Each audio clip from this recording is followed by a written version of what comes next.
At the base of the bridge in the human world, the light changes. It changes the way light changes at dusk. When the sky does something it rarely does.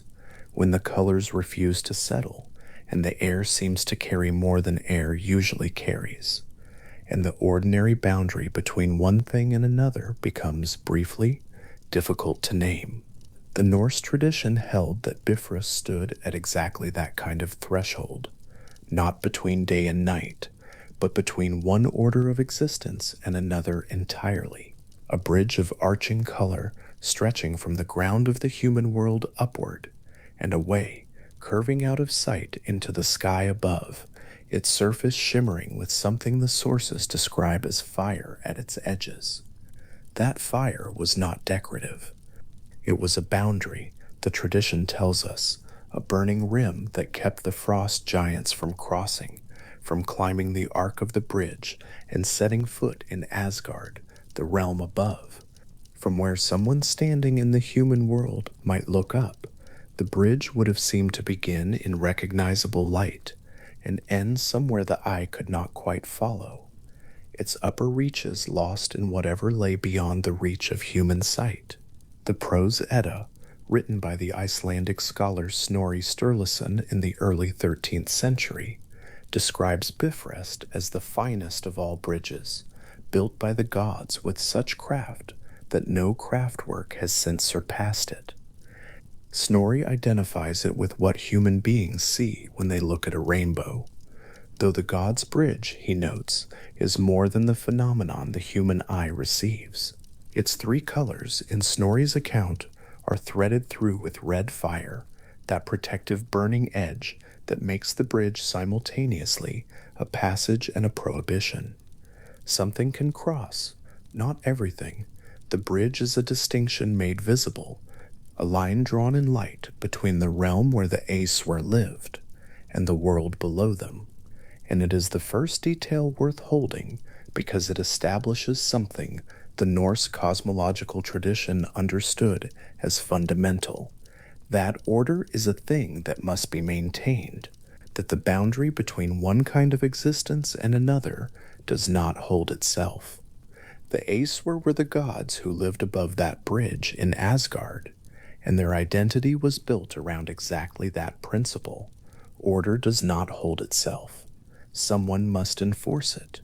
The Aesir organized their divine community around war, around sovereignty, around the strict keeping of oaths, the understanding that a word given was a world-making act, that to break an oath was not merely a personal failure, but a fracture in the structure of things.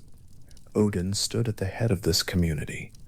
The tradition gives him more names than any other figure in the Norse world, names accumulated over centuries of worship across different Norse and Germanic communities, each name a title earned by a different aspect of what he was. The Allfather, the Wanderer, the High One, Higher. The tradition holds that there were over 100 names, some preserved, some lost, each pointing toward a god whose nature resisted simple definition. What the oldest sources agree on is this: Odin was the god of wisdom, of war, of death, and of poetry, and he pursued what he needed with an intensity that the tradition consistently represents through acts of sacrifice. He hung for 9 nights on Yggdrasil, the world tree, his side pierced by a spear, giving himself an offering to discover the runes, the symbolic system that the Norse tradition held as a form of power, not merely a writing system, but a way of reaching into the structure of reality and rearranging it. And he gave one of his eyes. The Prose Edda describes Mimir's well as lying beneath one of Yggdrasil's 3 roots, a place where primordial wisdom was held in still water, and Odin wanted what that water held badly enough to surrender the eye and drop it into the well as payment. The well required what it required. Odin gave it, and from that point forward, he saw with one eye what he needed to see, and with the place where the other eye had been, he saw something else, whatever it is that wisdom costs, visible from the inside. This quality, the willingness to pay for knowledge with something irreplaceable, runs through Odin's character the way a root runs through stone. It shapes him more than any single deed. He is a god of war. The tradition is clear about this, and the hall he built in Asgard to receive the dead from every battlefield reflects that centrality. Valhalla, a hall described in the Norse sources as vast beyond ordinary imagining, its roof thatched with shields, its walls hung with armor, its 540 doors wide enough that 800 warriors could walk out of each one side by side when the great battle at the end of the world came and called them all forth. Long benches inside. The sound of mead being poured, the tradition says, the deep, constant, ordinary pleasure of drink given to those who had earned it. The Einherjar, Odin called them, the chosen dead, warriors fallen in battle and gathered by the Valkyries who moved across every battlefield, selecting who would come. They feasted in Valhalla through each eternal evening and fought each other in the yard outside through each eternal day, dying and being made whole again by sunset, preparing themselves for the war that the Norse tradition understood was always approaching. Odin built this hall because he needed what it would hold, not out of warmth toward warriors, or not only that, the tradition is not sentimental about his motives. He was building an army. The great conflict the Norse sources call Ragnarok would come, the tradition held, and when it did, every warrior gathered in that hall would march out through those 540 doors and fight. Odin knew this because he was a god of cosmic strategy, and he moved through the 9 worlds of Norse cosmology as such, gathering, consulting, sacrificing, learning, always increasing the store of what he knew, even at the cost of what he was. That tension between knowing and being, between the god who sacrifices pieces of himself to understand the world and the world he understands, growing stranger with each sacrifice, runs quietly through everything the Norse tradition preserves about him. Thor moved through it differently. Where Odin was oblique, far-ranging, mysterious, his son Thor was direct in ways the tradition seems to have taken pleasure in describing. The Prose Edda calls Mjolnir, his hammer, the best of all weapons, capable of leveling mountains. Snorri also includes one of Norse mythology's odder details, that the hammer's handle is shorter than it should be, a consequence of a dwarf's mischief during its forging, and that this is its only flaw. One flawed thing, otherwise perfect, wielded by the strongest of all the Aesir. When Thor moved through a storm, the Norse tradition understood that movement as the god himself, crossing the sky. The thunder his chariot on the clouds, the lightning what came from Mjolnir when he swung it. He was, in the most direct sense, a god of the thing that struck. The hammer in his hand moved toward a problem in a straight line and solved it. This was not a limitation in the tradition's presentation of him. It was the source of considerable affection. The Norse world needed something that solved problems in a straight line. It needed that clarity alongside Odin's obliqueness, the direct force alongside the endless, costly gathering of knowledge. Between these two, the far-ranging sacrificial Allfather and his storm-carrying son, the Aesir, formed a kind of coherent argument about how the divine order should work. Force, yes, but force governed by wisdom, sanctioned by law, bound by the oaths that gave the community its structure. An oath sworn in the Norse tradition was not a private agreement. It was a thread in the fabric that held the 9 worlds in their arrangement. To keep it was to maintain the world. To break it was to tear something in the structure of things that did not repair itself easily, if at all. West of Asgard, In the Norse cosmological geography, the tradition preserves in fragments rather than as a complete map lay Vanaheim. The Vanir lived there, and they were, from the beginning, something different, not lesser than the Aesir, not greater. The tradition does not rank them that way, and the narration will not either. They were different in the way that two distinct ecosystems are different, each internally coherent, each suited to what it governs, each operating by principles that make complete sense within their own domain and look strange only from the outside. The Vanir governed through cycles, where the Aesir maintained order through force and oath.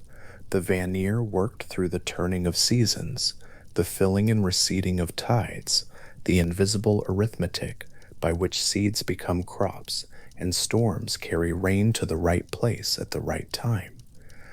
Their power was not displayed, but distributed, present in the swelling of a sea before good weather, in the particular quality of wind that told experienced sailors they could set out without fear. The Norse world was a seafaring world, a farming world, a world where the difference between a favorable wind and an unfavorable one was the difference between survival and loss.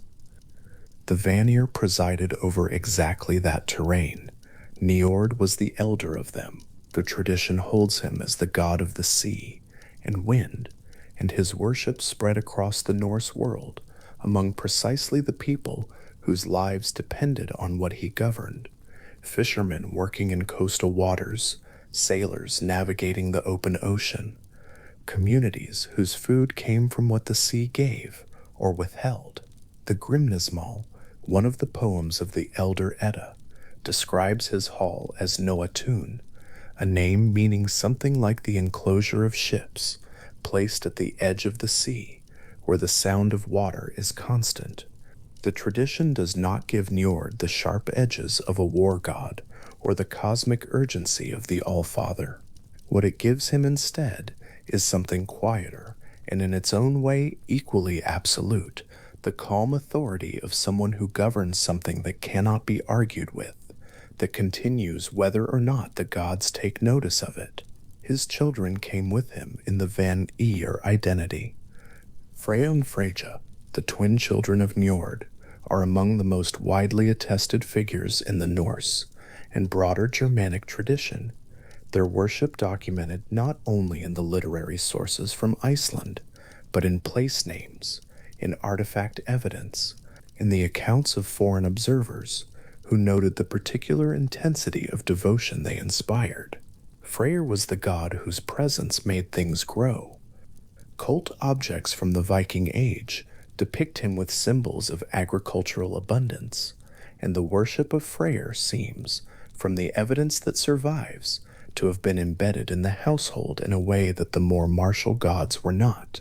He was not a remote deity presiding from above.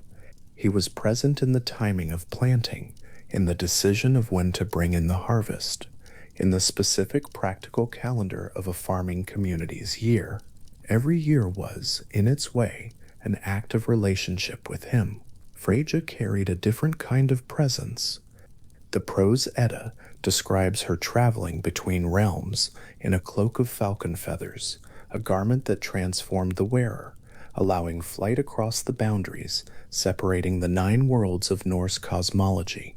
This is the kind of detail the tradition gives to figures whose nature requires movement across categories, across the kinds of borders that ordinary beings cannot cross. Freyja was the goddess of love, of fertility, of gold, of war, and of the dead, a combination that looks contradictory from the outside and has a certain coherence from the inside, if one understands the Norse tradition's relationship with those categories. Death and love and fertility are not separated in the Norse cosmological understanding the way they sometimes are in modern intuition. They are aspects of the same cycling process, and Freyja moved through all of them, crossing the thresholds between them as she crossed the thresholds between the 9 worlds, by means of something that transformed her as she went. She was also the great practitioner of cider. This is where the two divine families, Aesir and Vanir, met, a distinction that the tradition seems to have found genuinely interesting enough to have preserved it carefully, to have marked it as a difference that mattered. Cider was a form of magic. The Norse tradition recognized multiple forms of magical practice, and they did not carry the same social weight. Cider was specifically the magic of prophecy, of fate weaving, of the concealed manipulation of outcomes, a form of power that worked not by striking directly at a problem, but by moving around it laterally, by perceiving the threads of fate and shifting them quietly, by going inward and downward into states of trance from which the practitioner could see what was not yet visible by ordinary means. The vulva, the Norse seeress, practiced cider. She traveled between communities, was welcomed in halls, and delivered prophecy from that inward, receptive, hidden place of knowing. The practitioners of cider in the Norse literary record are almost always women or men who have accepted something socially marked as feminine in the process of practicing it. The tradition's word for the stigma attached to a man practicing cider was ergi, a term whose connotations were of receptivity, of passivity, of a kind of surrender to something outside the active, outward-facing, aggressive ideal of the warrior. In the warrior culture of the Aesir, this was not a neutral matter. The tradition preserves several pointed references to this tension, including criticism directed, remarkably, at Odin himself, who the Lokasenna depicts being accused of practicing cider in a manner that carried ergi. The accusation is not refuted, it is deflected. The All-Father, the god whose entire identity is built on the martial sovereignty of the Aesir, had also been learning a form of magic that his own culture's values placed under a shadow. This is one of the more quietly interesting tensions in Norse mythology, and it had everything to do with the Vanir, because cider was Vanir knowledge. Freya was its great practitioner, its source in the tradition, the one from whom it flowed into the world. And cider worked by exactly the logic that was most alien to the Aesir's martial ideal, not through force, not through the direct application of power that moved in a straight line from decision to outcome, but through something more indirect, more hidden, more fundamentally concerned with perception and concealment and the patient reading of what was invisible. The Aesir valued the visible gesture, the sworn oath made in the open, the hammer that struck, and the wound that proved the striking. The Vanir practiced a form of power that operated underneath that register entirely. The distance between these two modes is worth sitting with for a moment. An Aesir warrior facing an enemy demonstrated his worth through what was visible, through the quality of his weapons, his skill, the courage he showed in an encounter that was happening in front of other people who could witness it. His identity was constructed in public, through acts that could be judged. A vulva practicing cider sat in a modified state of consciousness that no one else in the room could enter or verify, reading the threads of fate in a place entirely invisible to the warriors watching her. Her power came from what she alone could perceive. These are not just different techniques, they are different relationships with reality, different understandings of where truth lives and how power over it is gained. This difference was not in the period the tradition describes, a source of open conflict. The Aesir and the Vanir coexisted in the Norse cosmological world, each managing their own domain, each governing what they governed according to their own principles.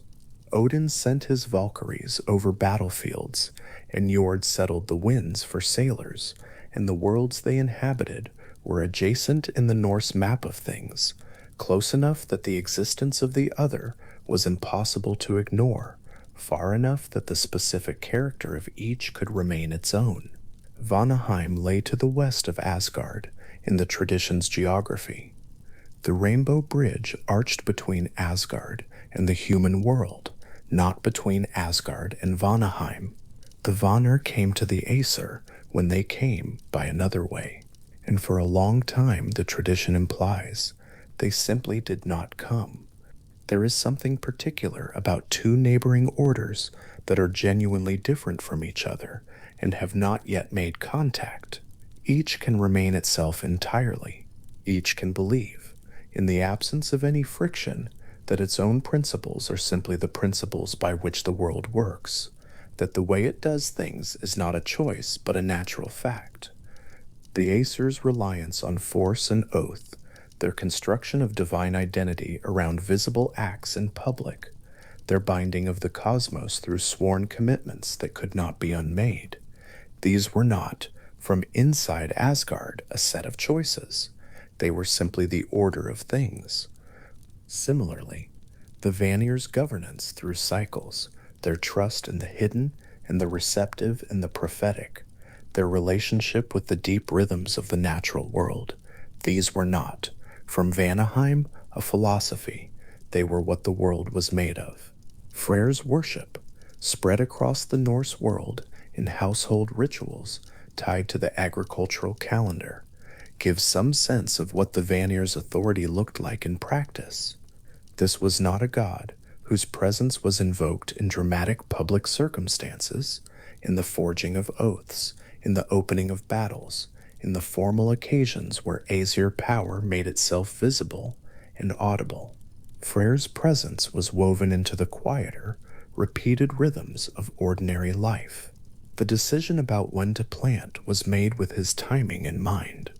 The quality of the growing season was understood in relation to his favor. The harvest, when it came, was received not as a random outcome of weather and labor, but as something that had moved through a relationship with a divine force whose governing logic was cyclical, seasonal, and embedded in the specific texture of the year.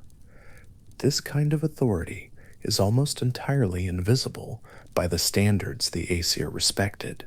It does not declare itself in oaths or enforce itself with hammers. It persists the way weather persists, present in everything, visible as a system only when something in it changes.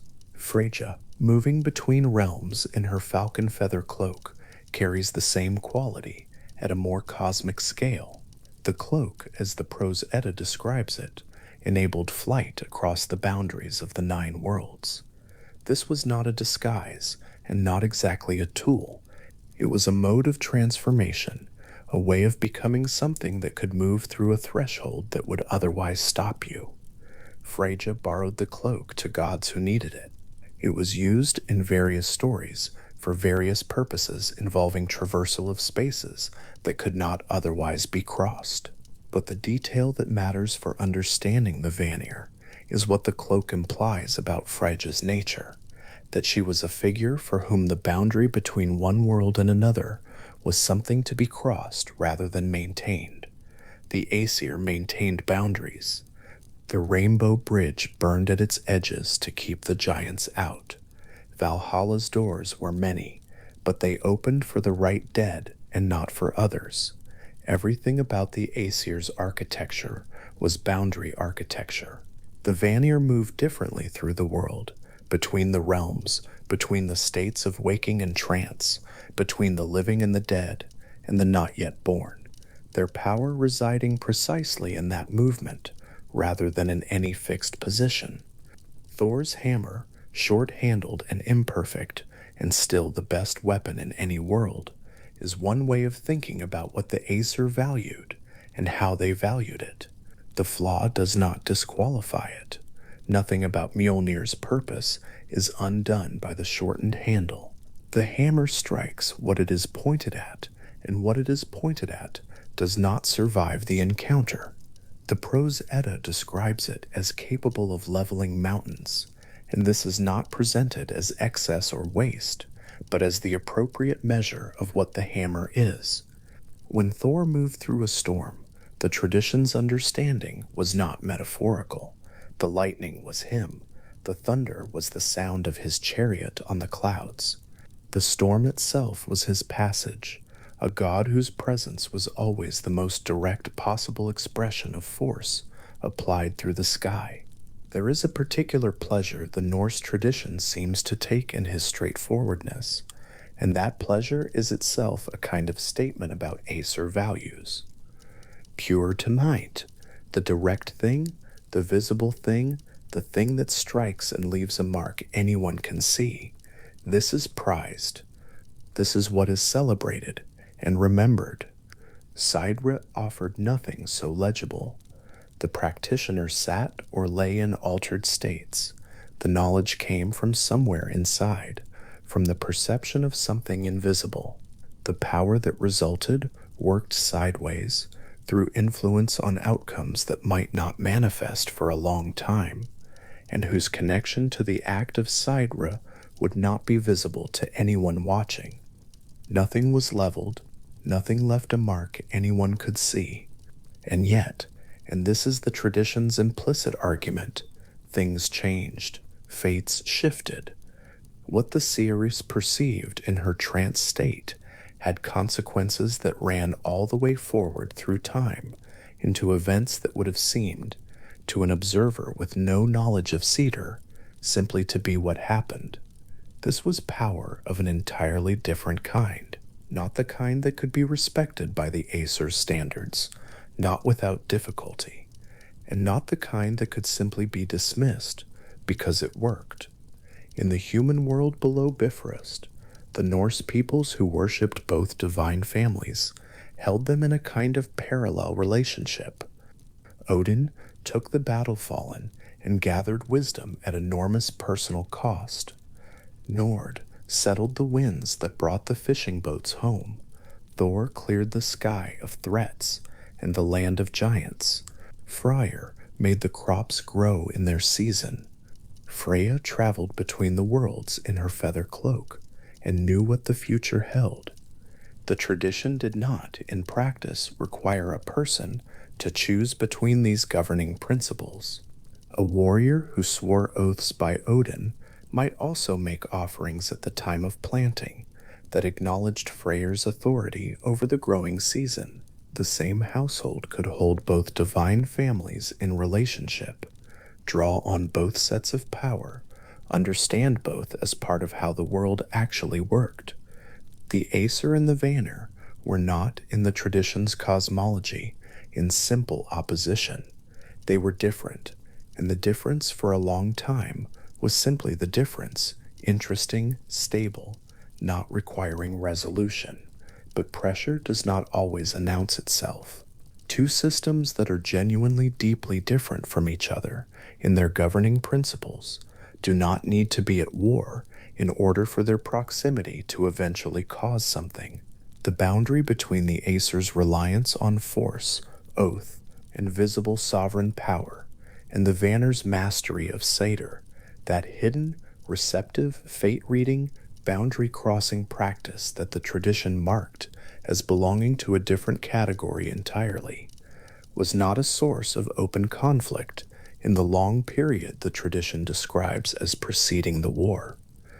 There is no account of accumulated grievances, no slow diplomatic deterioration, no series of incidents leading predictably toward violence.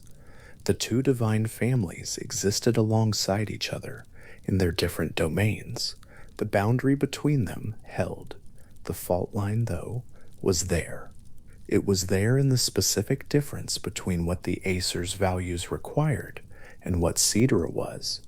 It was there in the urgy stigma that the Norse warrior culture attached to the receptive hidden practice, the barely acknowledged anxiety that something other than force was also working in the world, and that the tradition that worked with it most fluently lived to the west of Asgard, in Vanaheim, and could not simply be dismissed. It was there in Odin's one missing eye, dropped into a well as payment for wisdom, the Allfather already shaped by a kind of sacrifice that had more in common with Side-Fuhr's hidden costs than with the open, visible, oath-bound exchange of values he presided over. He had been reaching across that fault line toward something on the other side of it. The Norse tradition holds this detail without explaining it. Odin's eye rests at the bottom of Mimir's well. The Allfather sees with what remains, and with whatever the sacrifice gave him access to. Two divine families, two coherent systems of authority, two genuinely different understandings of where power lives and how it works, adjacent to each other in the Norse cosmological map, each fully itself, each governing what it governs without apology or explanation. Bifrost, arching between Asgard and the human world, burning at its edges. The winds that Jord settled, coming in off the sea. Freya's falcon feather cloak, folded somewhere in Vanaheim, waiting. Thor's hammer in its imperfect perfection, ready for the next direct thing. Odin in the high seat, one eye open, seeing, the other eye in the dark water of the well. The tradition holds all of this in a kind of equilibrium, two systems poised near each other, each entire in itself, neither yet having encountered the specific pressure that would test whether that equilibrium was as stable as it appeared. It was perhaps not precisely as stable as it appeared. The Aesir's reliance on force and oath had limits that force and oath cannot see from inside themselves, and Cedar's hidden power moved through the world by logic that the martial ideal could recognize only as a kind of threat to the visibility on which its authority depended. Not a war, not yet, something quieter than a war, a structural difference so deep that the two systems had, without knowing it, been building toward the moment when they would come into genuine contact, and the contact would force a question that neither had the resources to answer alone, not yet knowing what that contact would cost, not yet knowing, perhaps, that contact was inevitable, holding still in the way that things hold still before they move, two orders of existence, two ways of knowing, two divine families, each entirely themselves, resting at the edge of what had not yet happened. Goal, that is the first part of the name, a short word in Old Norse, carrying the weight of something bright and heavy and sought after, the word for gold, not as decoration, but as force, as the thing that changes hands in a story and changes everything it touches along the way. And vague, that is the second part, a word older than the stories it appears in, pointing towards something potent, something with the quality of a strong drink, or a force that moves through a person and alters them from the inside. Gullveig. When the two parts are brought together, the name carries the sense of gold's intoxicating power, the brightness that dazzles, the weight that corrupts, the thing people cross great distances to acquire, and then discover they cannot put down again. In the Norse tradition, gold was understood to be not merely precious, but dangerous in a particular way. It attracted desire that could not be satisfied, and desire that cannot be satisfied tends, in time, to break things. This is the name the tradition preserves for the figure who arrived one day in the hall of the Aesir, and what happened next was something the world would not recover from quietly. The hall where this arrival took place belonged to Odin, the Allfather, though Hair is one of his many names, the name the Völuspá uses when it places this scene in a specific location, a hall called Hair's Hall, where the gods of the Aesir had gathered, and where the fire was burning, and where Gullveig came to stand before them. The Völuspá does not explain what brought her there. It does not say whether she was sent, or whether she came of her own intention, or whether the arrival itself was a message of some kind from the Vanir, those other divine beings, to the west of Asgard, whose understanding of the world ran along very different lines than the Aesir's. The Völuspá is a poem of compact stanzas, not a narrative of patient explanation, and so it offers the scene itself without prologue. There is a hall, there is fire, there is a figure carrying a name that means the potency of gold. And then the Aesir made their decision. According to stanzas 21 through 24 of the Voluspa, the Aesir seized Gulveig and burned her. The poem moves through this with the evenness of something reported rather than dramatized. A fire in Har's hall, a divine body consigned to it, and then something the fire could not accomplish. She did not die. The tradition holds that the Aesir burned her a second time, and still she was not destroyed. A third burning followed, with the same result, and the repetition in the poem carries a weight that accumulates across the 3 attempts. The sense that the act being performed was not simply failing, but failing in a way that revealed something about the act itself. The number 3 in these traditions rarely signals persistence alone. It signals a pattern, a ritual form, and when a ritual is performed 3 times and produces the same wrong result, the tradition is usually telling you that the ritual was wrong to begin with. There is something worth staying with in that image.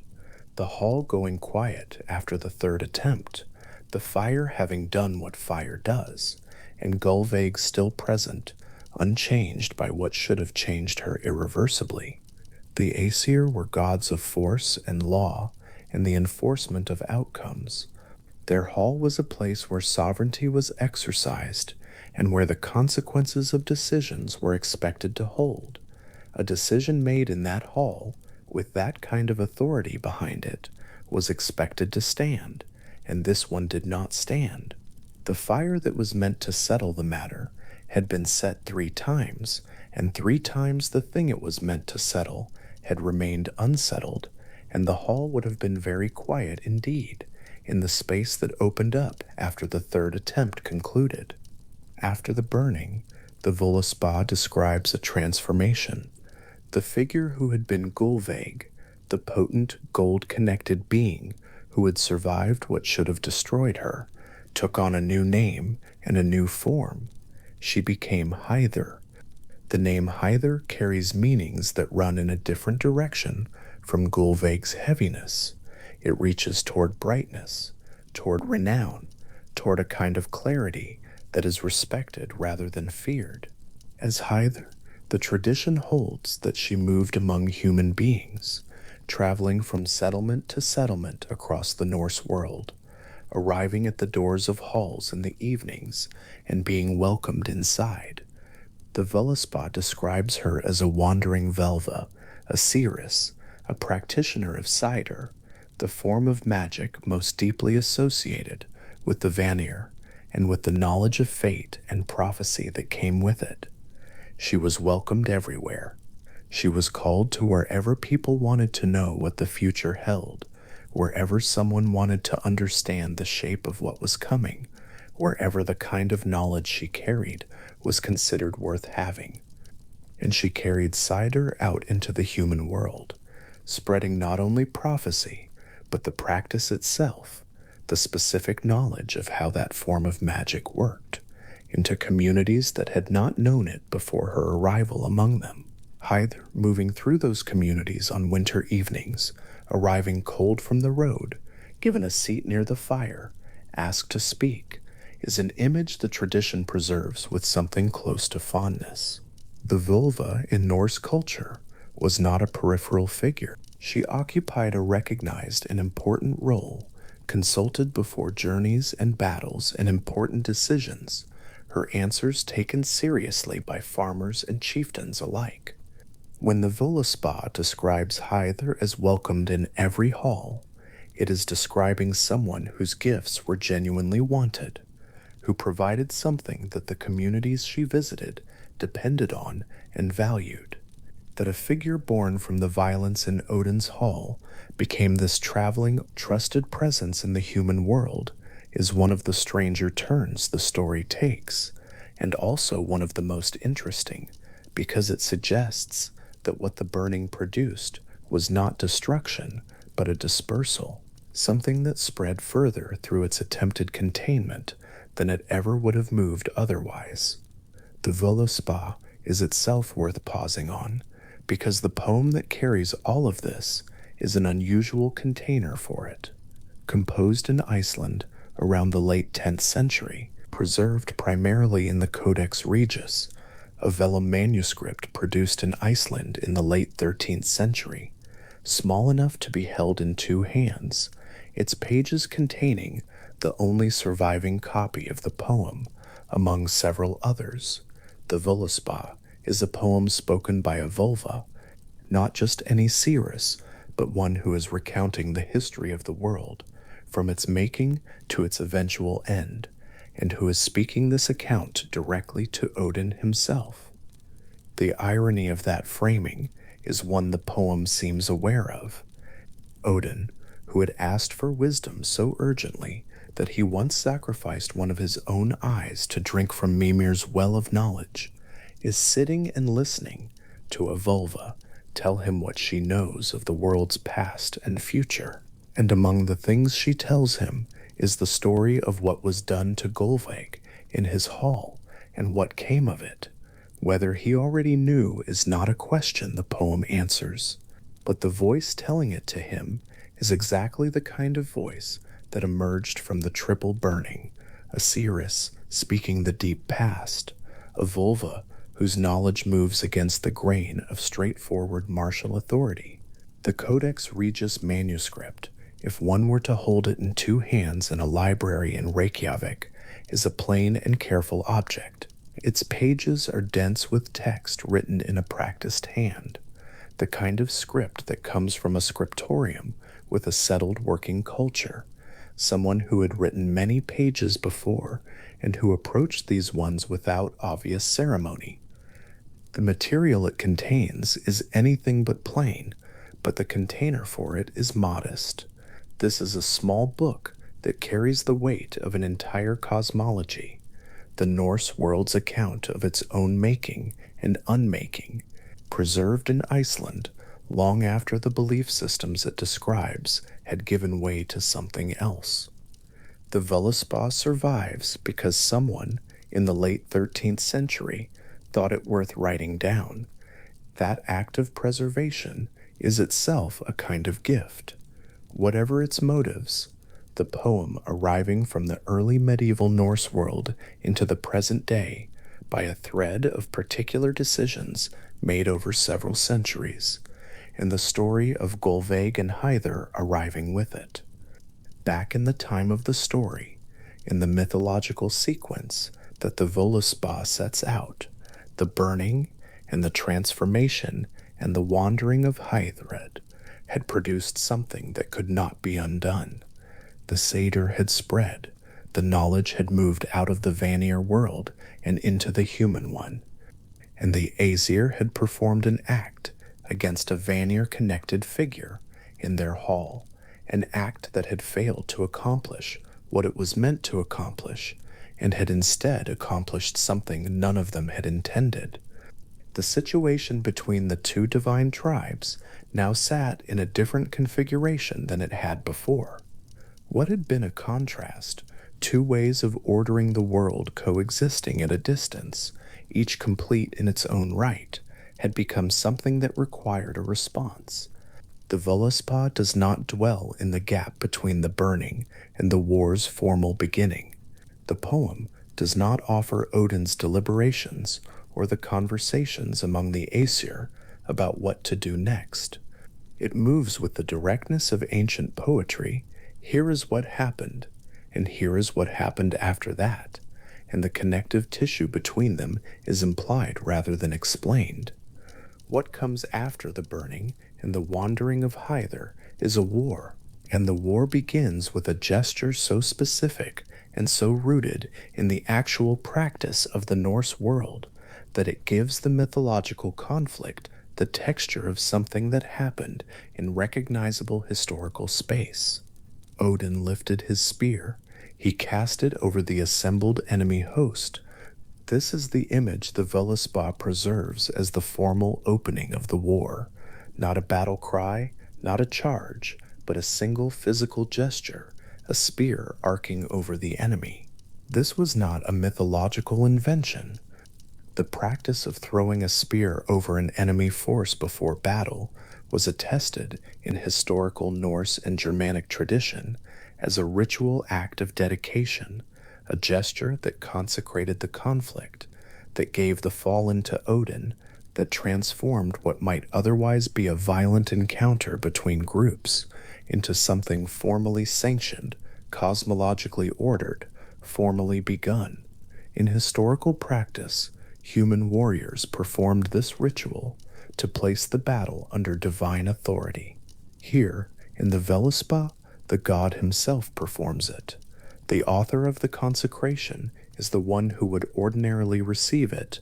There is something in that inversion that the tradition seems to understand is unusual, that Odin casting his own spear is a different kind of act than a warrior casting a spear in Odin's name, because the one who gives these deaths is also the one who will have to receive them, account for them, carry them forward in the great hall of the honored dead he has been assembling since the world was young. The spear's name is Gungnir, and it was made by the dwarves, the finest craftsmen in the Norse world, the beings whose workshops deep beneath the earth produced the weapons and objects that the gods themselves considered worth carrying. Gungnir does not miss. Whatever Odin throws it at, it strikes, a spear that always finds its mark, cast over an assembled host in a ritual that dedicates the fallen. The image carries a quiet, settled weight that has nothing frantic in it. This is a war being opened with ceremony, with a god standing at the edge of two armies and performing a motion that has the precision of long practice, the unhurried quality of someone who knows exactly what they are doing because they have understood for a long time that this is where things were going. And yet the gesture, for all its ceremonial inevitability, represents a choice. The spear leaving Odin's hand is a moment the tradition isolates because it is irreversible. Before it, the situation that followed the burning of Gullveig is still in some sense open, a grievance, a failure, a transformation that has spread in unintended directions, but not yet a war. After it, there is a war. The threshold between those two states is the arc of a single thrown object crossing from one side of a moment to the other, and the Völuspá identifies that arc as the line between what could have been resolved another way and what could only now be resolved by the particular means a war provides. The tradition is careful about this sequence, the burning first, the wandering of Hyther second, the spear third. The ordering matters. The burning was the initial act of violence performed by the Aesir against a Vanir-connected figure in Aesir space. It failed to achieve its purpose. The transformation that followed and the spreading of cedar through the human world were unintended consequences, things the Aesir had not planned for and could not simply undo by repeating the action. And the spear, when it finally comes, is cast by the side that initiated the original act of violence, the Aesir, against an enemy host, the Vanir. The formal declaration of war does not change who struck first. It only confirms that the situation has now moved past the point where the original act and its aftermath could be addressed by anything other than the particular clarifying force of open conflict. The Vanir, in this reading of the tradition, had not yet formally responded. The burning, the three-time burning, the transformation, the spreading of cider, all of this had proceeded in their direction, at the expense of Gullveig, and what the Vanir had done with their response was send Hyther out into the world with her knowledge, which is either an answer or a form of patience depending on how it is read. What they had not done, up to the moment Odin cast his spear, was consecrate a war. That act belonged to the Allfather. He performed it, and from that moment, the situation had a different shape, not the shape of an incident and its complicated aftermath, but the shape of a war between two divine families, who each had the resources to sustain it indefinitely, and neither of whom was certain what the other's deepest strength could ultimately do. There is something in the number 3 that keeps surfacing in the events leading up to the spear. The Aesir burned Gulveig 3 times, and failed 3 times, and failed 3 times. The repetition in the poem is not accidental. It is the kind of patterning that in Norse poetic tradition carries ritual weight, the sense that the universe itself is marking a tally, noting that the act was attempted and failed at the specific threshold that would have made it final. 3 is the number at which a pattern is established, at which the attempt is considered complete, and the attempt's failure is considered established. When the third burning did not destroy Gulveig, the threeness of it communicated something the Aesir had to take seriously, that what they had tried to do was not accomplishable by the means they had used. The means were wrong. Force, direct and repeated, and applied with intention, had not been adequate to the task, and the being against whom the force had been applied had walked away from it, carrying more than she had arrived with. This is the shape of the opening of the war between the Aesir and the Vanir, as the oldest sources hold it. An arrival, a name with gold in it, 3 fires and 3 failures, a transformation that spread something into the world, and a spear lifted by the hand of the All-Father and cast over the assembled enemy host in the formal gesture that turns a violent incident into a sanctioned conflict. The Völuspá does not tell this story with heat or urgency. The poem speaks in the voice of a seeress, recounting what she knows of the world's deep past, and her tone is the tone of someone describing events that are already completed, already shaped into the permanent past, already carrying their meaning at a stable and settled distance. The burning is not described with horror. The transformation is not described with wonder. The spear is not cast with rage. These are things that happened in the way the tradition holds that they happened, and the voice that tells them has been holding them for a very long time, and holds them now with steadiness. The well beneath the world tree, Yggdrasil has been there since before the war, carrying its dark water and its particular weight of accumulated knowledge. The tradition holds that what is placed in that well does not leave it, that wisdom sunk into those depths becomes part of the water, part of the stillness, part of what can be drawn from that place by those willing to pay the price. The war that began with a spear, and preceded the spear with a fire, and preceded the fire with an arrival carrying a name full of dangerous brightness. All of this would eventually come to rest somewhere, settle into the permanent past, become part of what a seeress could describe to a god who already ruled the dead and still kept asking questions. The seeress in the Völuspá addresses Odin because he has asked her to speak. The poem imagines a consultation, the All-Father seeking knowledge from a vulva, the possessor of sovereignty and war-making, and wisdom sitting before a woman whose power is of a different kind, a seated, receptive, prophetic power, and asking her what she remembers and what she sees. That consultation mirrors the war at the center of the poem's account. The Asura, whose strength ran toward force and hierarchy and the active enforcement of outcomes, found themselves in a story whose central event resisted all of that. Gulveig had not been enforceable. The fire had not been adequate. And so the All-Father found himself, in the poem's framing, sitting before a Velva and asking her to tell him what she knew, which is precisely the posture his initial decision in the hall had been intended to avoid, the position of someone who needed to ask rather than command, who could not simply impose an outcome, but had to listen for one. The Velva sits in the Codex Regius, alongside several other poems, but it is the one that opens the collection, the one that comes first, and it is not difficult to understand why whoever assembled that manuscript placed it there. The poem accounts for the world, its making, its major events, its eventual end, in the voice of a figure whose kind of knowledge the Aesir had tried to burn out of the world and failed. That failure is not something the poem announces as its theme.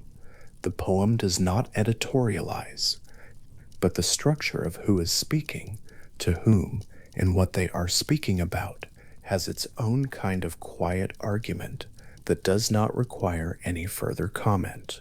What Hyther carried into the human world, the cedar knowledge, the ability to read the shape of what was coming, the practice of settling into the particular posture and the particular silence from which prophecy could emerge, this was already moving through settlements and households and the halls of chieftains before Odin's spear had finished its arc over the assembled Vanir host.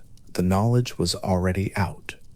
The war, when it officially began, was beginning in a world that the prior events had already changed, in ways that a war would not change back. There is an evenness in how the Veldus Pa holds all of this. The poem has been transmitted across many centuries, from its composition in Iceland around the late 10th century, through its preservation in the Codex Regius of the 13th century, and from there into the present, and what it has preserved is not a heated account of injustice or a triumphant account of one side's righteousness. It has preserved a sequence, an arrival, a name, a fire, a survival, a transformation, a wandering, a spear. These things happened in this order, and this order made the war, and the war made what came after it. The seeress tells the story to the god who was in it. The god who was in it listens.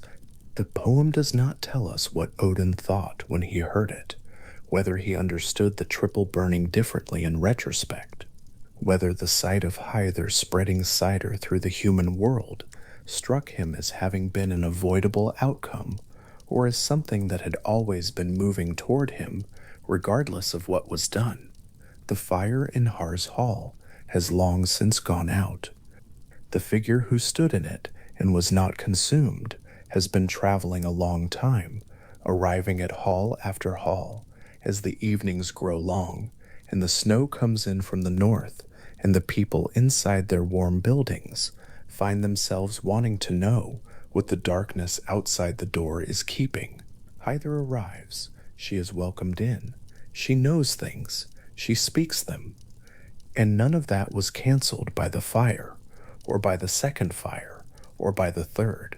The attempt to cancel it only shaped it into the particular traveling form it took, and that form moved further and touched more than the original presence in Odin's hall might ever have reached. The spear that Odin cast was the gesture that formally recognized what had already happened, that something had been set in motion, that the Aesir's initial response had not stopped, that the world now contained a distributed Sidra knowledge it had not contained before, that the Vanir had a grievance that was not going to resolve itself, and that the situation required the kind of clarification only a war could provide. The spear arcing over the host is not the beginning of the story.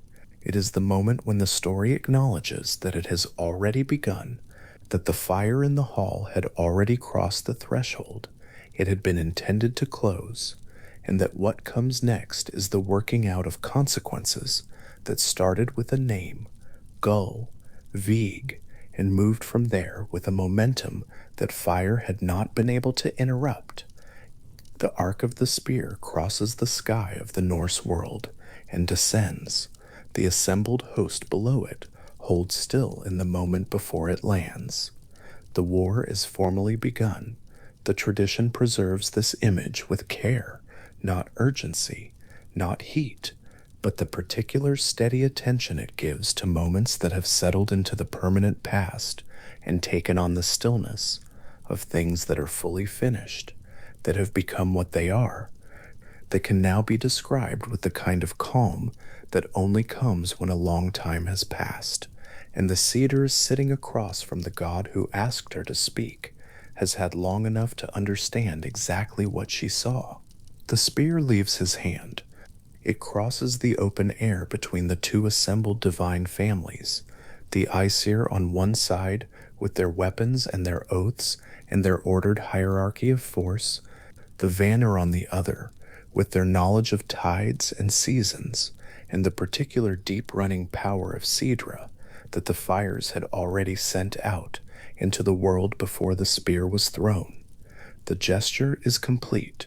The war is declared, and whatever it costs, whatever it produces, whatever shape the world takes on the other side of it, all of that is now set in motion by a ceremony performed by the god who holds the authority to consecrate conflict, performed with the same steady precision of someone who has known for a while that this was coming, who is not surprised by the moment, who lifts the spear and releases it, because this is what the situation has become, and ceremony is how it must be entered. That is how formal conflict begins. The tradition holds, not in chaos, not in the sudden breaking of patience, but in ceremony, in the deliberate and irreversible performance of an act that transforms a situation's nature, from grievance into war. A spear raised, a spear released, the long pause of its arc over the assembled host, and then the descent, clean and final, into the ground of everything that follows. The walls of Asgard had been breached. Somewhere along their arc, where the stone had once risen without interruption against the sky, there was now a gap, rubble at its base, open air beyond, the cold and indifferent distance of everything outside the realm of the gods, visible through the place where a barrier had been. The war between the Aesir and the Vanir had done that, not all at once, and not cleanly, but in the way that prolonged conflict tends to do its damage, gradually and then completely, until what had seemed permanent turned out to have been only durable, and durability, under enough pressure, has its limits. The wall's breach was not an incidental detail. In the Norse tradition, Asgard's enclosure was understood as something more than a military fortification. It was the formal boundary of the divine order, the line that held the realm of the gods distinct from everything pressing against it from outside. Giants, enemies, the various forces that the gods held at bay by their combined power and vigilance, all of these were understood to exist on the other side of those walls, and the wall's integrity was the integrity of the order they protected. When the stone gave way during the war, it was not only a tactical problem, it was the visible sign that something had gone wrong at the level of the cosmos itself, that the order the Aesir had built and maintained was not, after all, invulnerable. Through that gap, if the accounts are taken in their full dimension, wind would have moved, sky would have shone where sky had no business being. The sense of a threshold violated, of a boundary that existed for a reason now standing open, carries through the sources even in the compressed and often rationalized form in which they survive. Snorri Sturluson, writing in Iceland in the early 13th century of the Common Era, preserves the outline of what the war cost Asgard's architecture. His account is that of a Christian scholar working with pagan mythological tradition at a considerable remove, attempting to make sense of stories that were old even in his time, and that he rendered partly as theological content and partly as the distant history of ancient human kings. Even through that double layer of distance, the detail of the breached wall comes through, and the fact that it comes through at all suggests that it mattered, that the sources from which Snorri was working treated the wall's destruction as something worth recording. The Ynglinga Saga, the opening section of Snorri's larger historical work, the Heimskringla, and the Skaldskaparmal, a portion of his prose Edda, concerned with the technical art of skaldic poetry, are the two primary prose sources for the conduct of the war. Neither of them gives the conflict the sustained narrative treatment that a modern account might expect. There is no battle described blow by blow, no sequence of named engagements, no account of what the armies looked like in the field. What the sources give instead is outline and implication, the shapes of a conflict preserved in mythological shorthand by writers who assumed their readers already knew the broader tradition and needed only the key structural details. Snorri was working in a world where the stories were still accessible as living oral tradition, even as the religion those stories had served was receding, and he was trying to hold on to what he could of their shape before it was entirely gone. In the Ynglinga saga, the war is described as characterized by alternating victories and defeats. The Aesir would press forward and gain ground. The Vanir would push back and reclaim it. The Vanir would advance. The Aesir would hold. Neither side achieved a decisive advantage over the other, and the conflict extended through a period that the sources leave deliberately imprecise, a prolonged engagement between two divine families who were, it turned out, not so differently matched as either might have assumed at the outset. This is the quality that makes the war strange as mythological conflicts go. It does not produce a winner.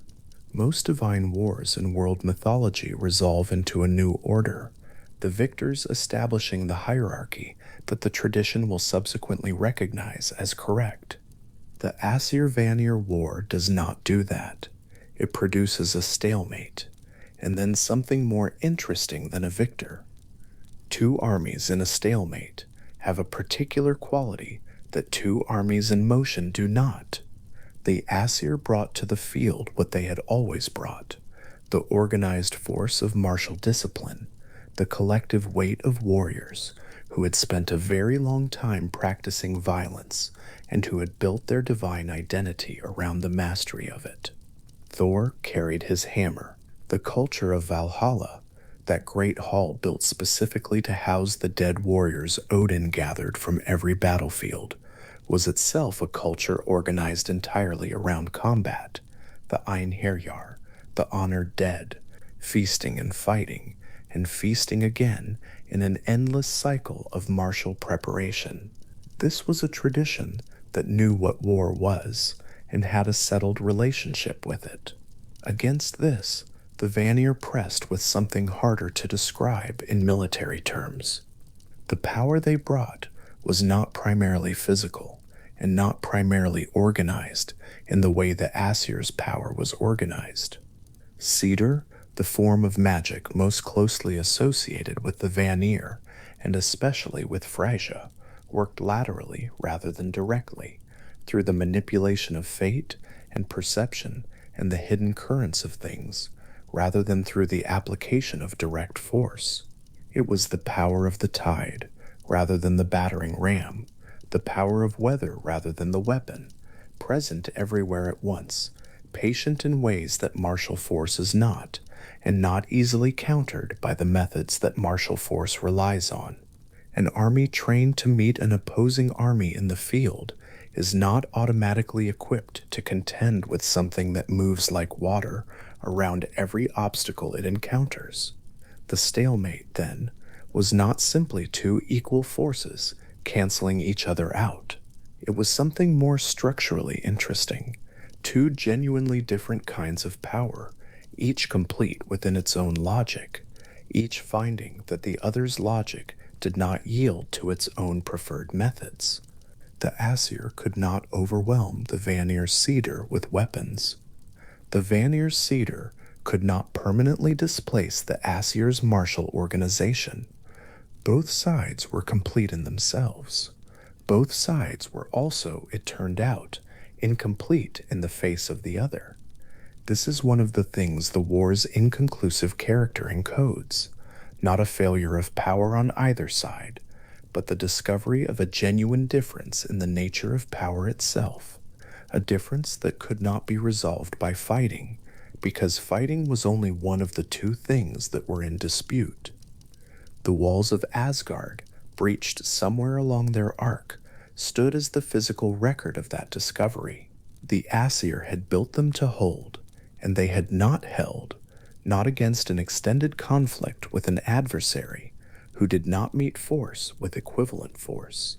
The gap in the stone was the world's visible answer to an assumption the Aesir had carried without necessarily having examined it. The assumption that their way of organizing the divine order was sufficient, complete, capable of defending itself against everything the cosmos might produce. The war suggested otherwise. The rubble at the base of the breach was the evidence. Svadilfari, the giant's horse, hauled impossibly large stones toward that breach in the darkness of a Norse night. The account of Asgard's subsequent rebuilding, an unnamed giant arriving to offer his labor on the walls in exchange for the sun, the moon, and the goddess Freydwa, the gods reluctantly agreeing, the giant and his horse working at a speed that threatened to fulfill the bargain before the gods could find a way out of it, belongs in part to the vulnerability the war had exposed. It is a story about the aftermath of the breach, about the problem of a divine realm whose walls had come down, about what it cost the gods to repair what the conflict had damaged.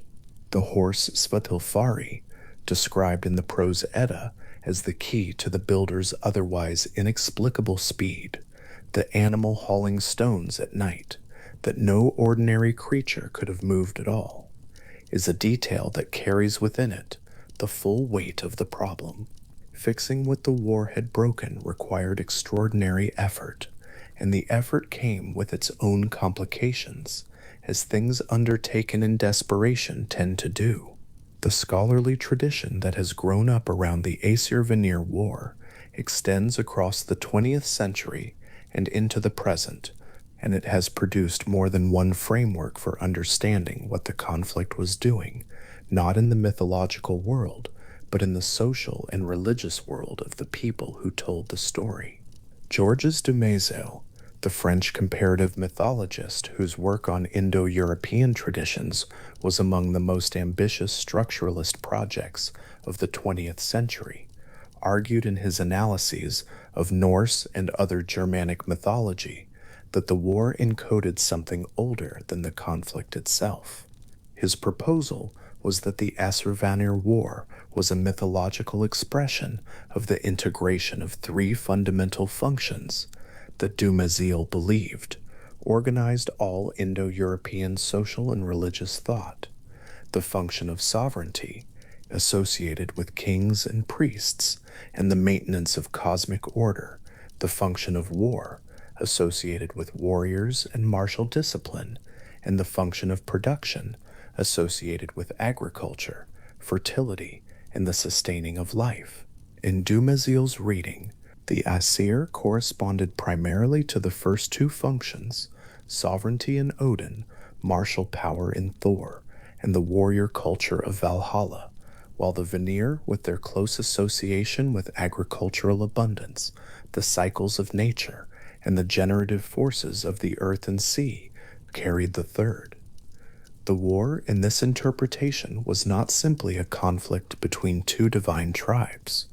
It was the mythological account of a social process, the integration of a productive, agrarian religious tradition into a structure that had previously been organized around sovereignty and war, with the resulting peace and hostage exchange, representing the moment when all three functions came together in a single divine pantheon for the first time.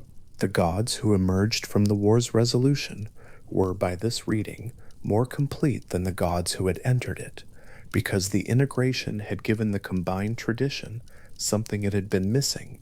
Dumézil's framework was rigorous, and its ambition was genuine, and it produced readings of Norse mythological material that remained influential for decades.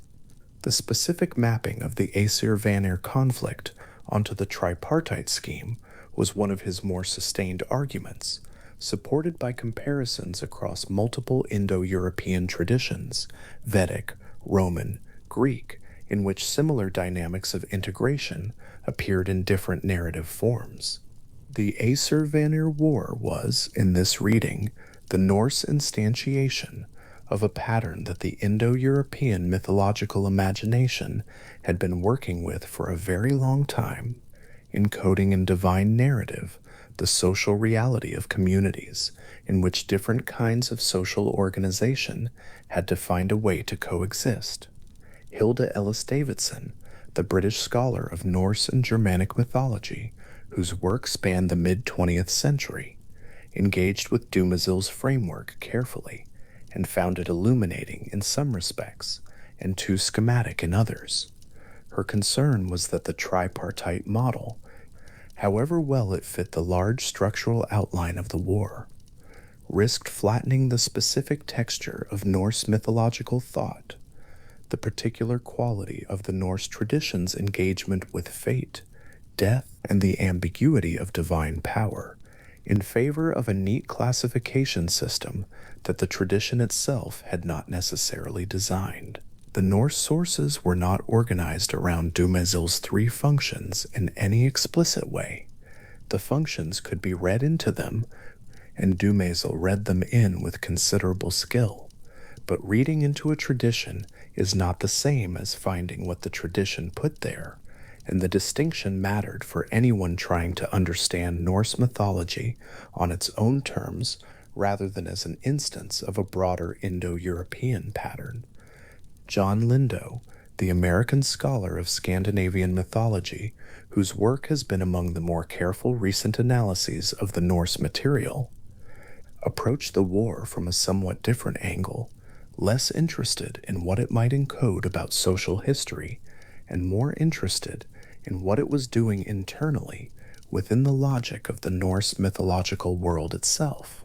His reading emphasized the war as a structural event in the cosmos rather than a social event in human history, a moment when the divine order underwent a permanent transformation whose effects could be traced throughout the subsequent mythology. The gods who came out of the war were different gods than the gods who had entered it, not only because they had added Njord, Freyr, and Freya to their number, but because the contact with the Vanir had changed something about the Aesir themselves, introducing into their tradition a relationship with Satyr and the other Vanir arts that had not been there before. The integration was real, and it had real consequences for the shape of the mythology that followed. What all of these readings share, despite their differences, is the recognition that the war was doing something more than narrating a conflict. The Aesir-Vanir War was a mythological solution to a problem. The Norse pantheon, as it appears in the sources, with Odin presiding over a court that includes Njord, Freyr, and Freya, alongside Thor and Tyr and Balder, is not a pantheon that simply existed from the beginning in that form.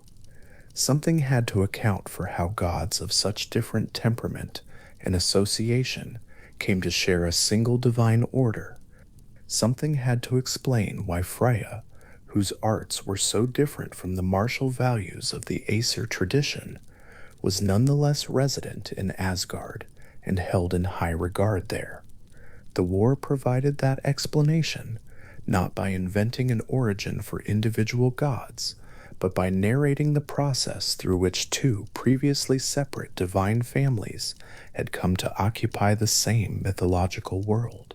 A map of the 9 worlds of Norse cosmological thought, if one could be drawn at all, and the sources give enough spatial information to make a rough sketch, though they do not agree on every detail, would show Asgard and Vanaheim as separate regions, positioned in a geography organized not by physical distance, but by the governing principles that each realm embodied. Asgard in the upper register of the world tree, Yggdrasil, connected to the human world by the rainbow bridge Bifrost, its culture oriented toward the sky and the maintenance of cosmic order. Vanaheim, to the west, in accounts that give it a direction at all, associated with the more lateral and generative forces, the fertility of the earth, the movement of the sea, the hidden currents of fate that Cider worked with rather than against. The distance between them was not primarily a distance of miles.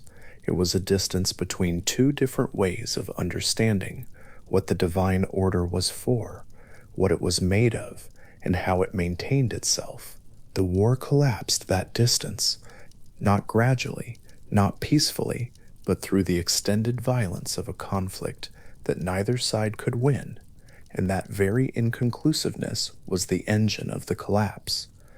If one side had prevailed decisively, the result would have been one tradition absorbing or eliminating the other, and the combined pantheon that the Norse sources describe would never have come into being. The stalemate forced a different resolution. It forced the two divine families into a recognition that they could not exist separately, could not win their conflict, could not return to whatever distance had existed between them before, and that the only available path was through the truce, through the exchange of hostages, through the difficult and genuinely transformative work of integration.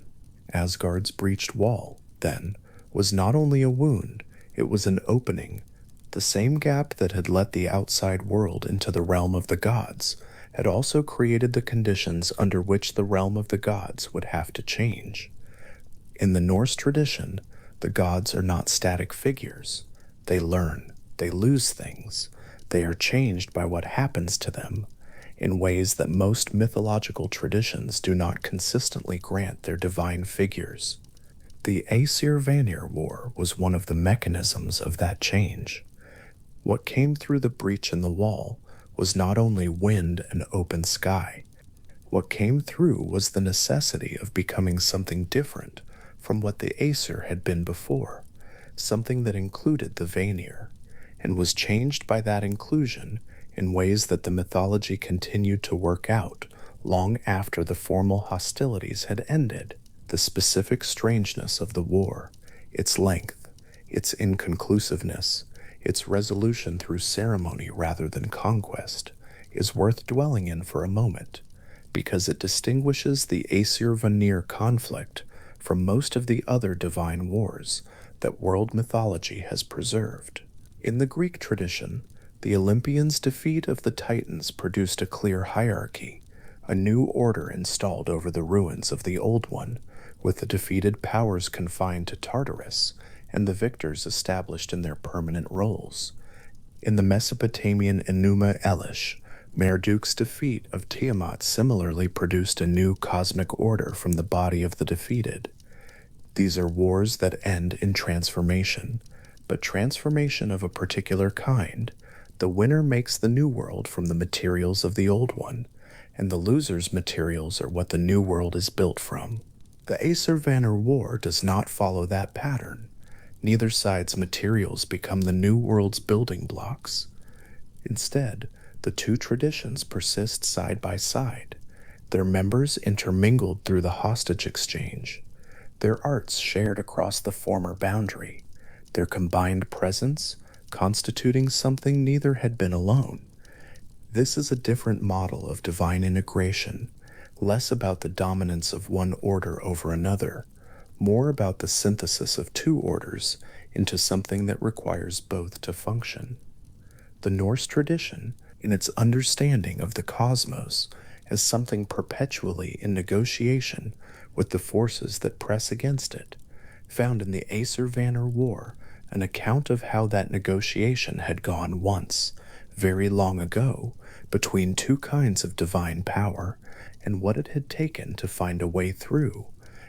Snorri Sturluson, sitting in his Iceland in the early 13th century, looking back at this material across the distance of Christian conversion and the passage of time, was doing something genuinely difficult. He was trying to preserve the structural outline of a mythological tradition he no longer believed in, or believed in differently, at most because he understood that the tradition was worth preserving, that it contained something about the Norse world and its self-understanding that would be lost if no one bothered to write it down. His rationalizing tendency, his inclination to treat the gods as ancient human kings whose stories had accrued mythological embellishment over centuries, is visible throughout his work, and it introduces distortions that scholars have spent a long time trying to account for. But even through the rationalization, the bones of the tradition survive. The war's inconclusiveness is there. The hostage exchange is there. The breached walls are there. The alternating victories and defeats that produce the stalemate are there. Snorri may have changed the frame in which these details appear, but he did not change the details themselves, and that preservation matters.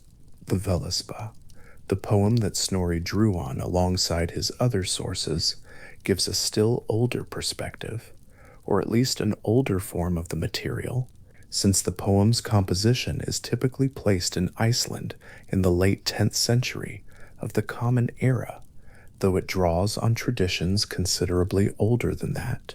The Völuspá is not interested in the war's strategic conduct.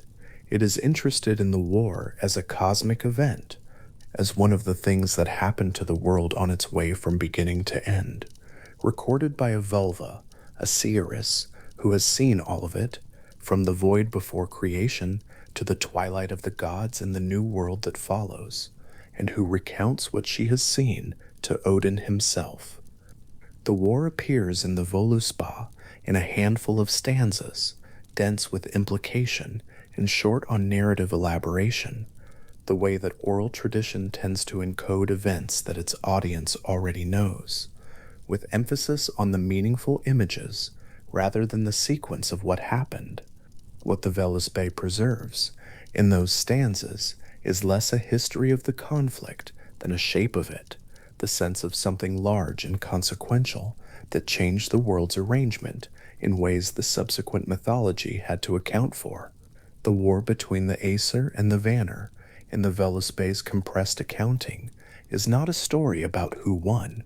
It is a story about what was broken and what was made from the breaking, the walls, the alternating advance and withdrawal, the eventual exhaustion of a conflict that could not resolve by its own internal logic, and the necessity of finding another way. What survives of the war in the oldest poetic sources is exactly what tends to survive of very old conflicts in the memory of any tradition, not the tactical details, but the shape, the cost, and the question it was answering. The question, when considered at enough distance, was a theological one. How did two distinct divine families come to share one mythological world? How did a pantheon that was organized around war and sovereignty come to include figures whose power was rooted in fertility, in cedar, in the subtle and lateral arts of the Vanir tradition? The war was the mythology's answer, not an explanation of origins in the way a creation myth explains origins, but a narrative mechanism by which a separation that needed to end could end through the only process available to divine beings in a world where force alone had proved insufficient. The conflict produced the integration. The integration produced the combined pantheon, and the combined pantheon was what the Norse tradition needed it to be, complete in a way that neither the Aesir alone nor the Vanir alone had been, carrying both martial sovereignty and the generative power of the earth and sea in a single divine family. This is the kind of work that the mythology was always doing beneath the surface of the stories, not simply narrating events, though it was doing that too, but working out the relationships between the different orders of the world, between force and fertility, between the sky gods and the earth gods, between the tradition of the battlefield and the tradition of the turning seasons, in the only medium available to it, which was story. The Aesir-Vanir War, in its long inconclusiveness, its equal distribution of victories and defeats, its eventual resolution through ceremony rather than conquest, was the Norse tradition's way of holding open a question that a simpler mythology might have answered too quickly. What happens when two genuinely different kinds of divine power meet, and neither can overcome the other?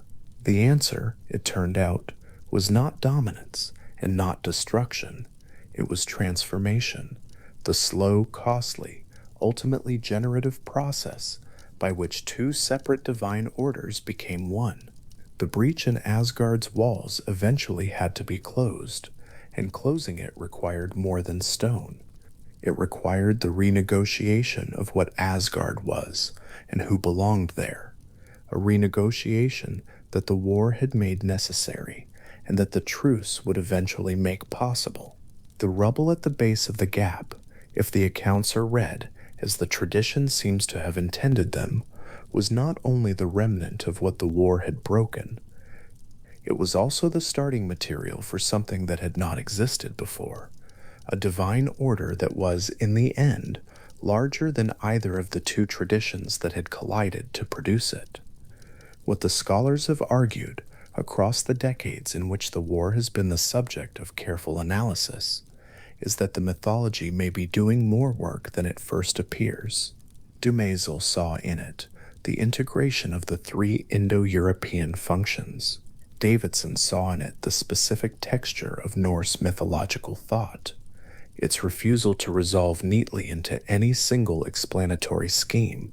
Lindo saw in it the internal logic of a tradition accounting for a genuine structural event in the cosmos it described. All of these readings are partial. All of them are also, in their different ways, responsive to something the war actually contains: its structural complexity, its refusal of simple resolution, its insistence on producing something genuinely new from the conflict, rather than simply ending the conflict and going on as before. The mythology, in other words, seems to have understood that a war like this one was not finally about who won. It was about what the fighting made possible in the long, slow, difficult aftermath of the fighting itself. The breach in the wall stands, in all of this, as the simplest and most durable image the war left behind. Stone parted, sky showed through where sky had not been before. Wind moved through a gap in the divine order's boundary, and on the other side of that gap, not immediately and not without cost, but eventually, the gods who had made the wall and the gods who had breached it began the slow work of finding out what they would be to each other, now that the separation between them had been broken open. The wall would eventually be rebuilt, the breach would be closed, but the gods who rebuilt it would not be the same gods who had first constructed it, because the war had changed them, and the change was permanent, and the mythology that came after it was the mythology of a world in which that change had already happened and could not be undone. In the Norse tradition's long way of looking at things, its sense of a cosmos, always in motion, always negotiating with the forces that press against it, always containing more than it can hold without effort. The Aesir-Vanir War was one of the events that the world carried forward without ever quite leaving behind. The breach in the wall, the alternating victories, the stalemate that forced a different resolution, these were the marks the war left on the tradition, the evidence that something had happened here that mattered, that the combined divine family which emerged from the conflict was carrying something the two separate families had not carried before. Whether that something is best described as the integration of social functions, or the synthesis of two incomplete divine orders, or simply the result of a very old and very persistent story doing the work that old stories do, the work of accounting for how the world came to be the shape it is, may be less important than the fact that the mythology kept the question open and went on finding new ways to hold it. The walls of Asgard were breached, and then they were rebuilt, and the world was different on both sides of the rebuilding. Through the gap where the stones had given way, if something had been watching from the human world below, the sky beyond would have been wide and cold and quietly full of everything that had not yet been resolved, between two divine families who had spent a long time at war and would spend a longer time learning what the peace had made them. The tradition knew that. The stories it told afterward were the record of that learning, the slow, patient, ongoing work of a mythological world, accounting for all that the war had changed, and going on, as mythological worlds do, without requiring anyone's permission to continue. There was a vessel.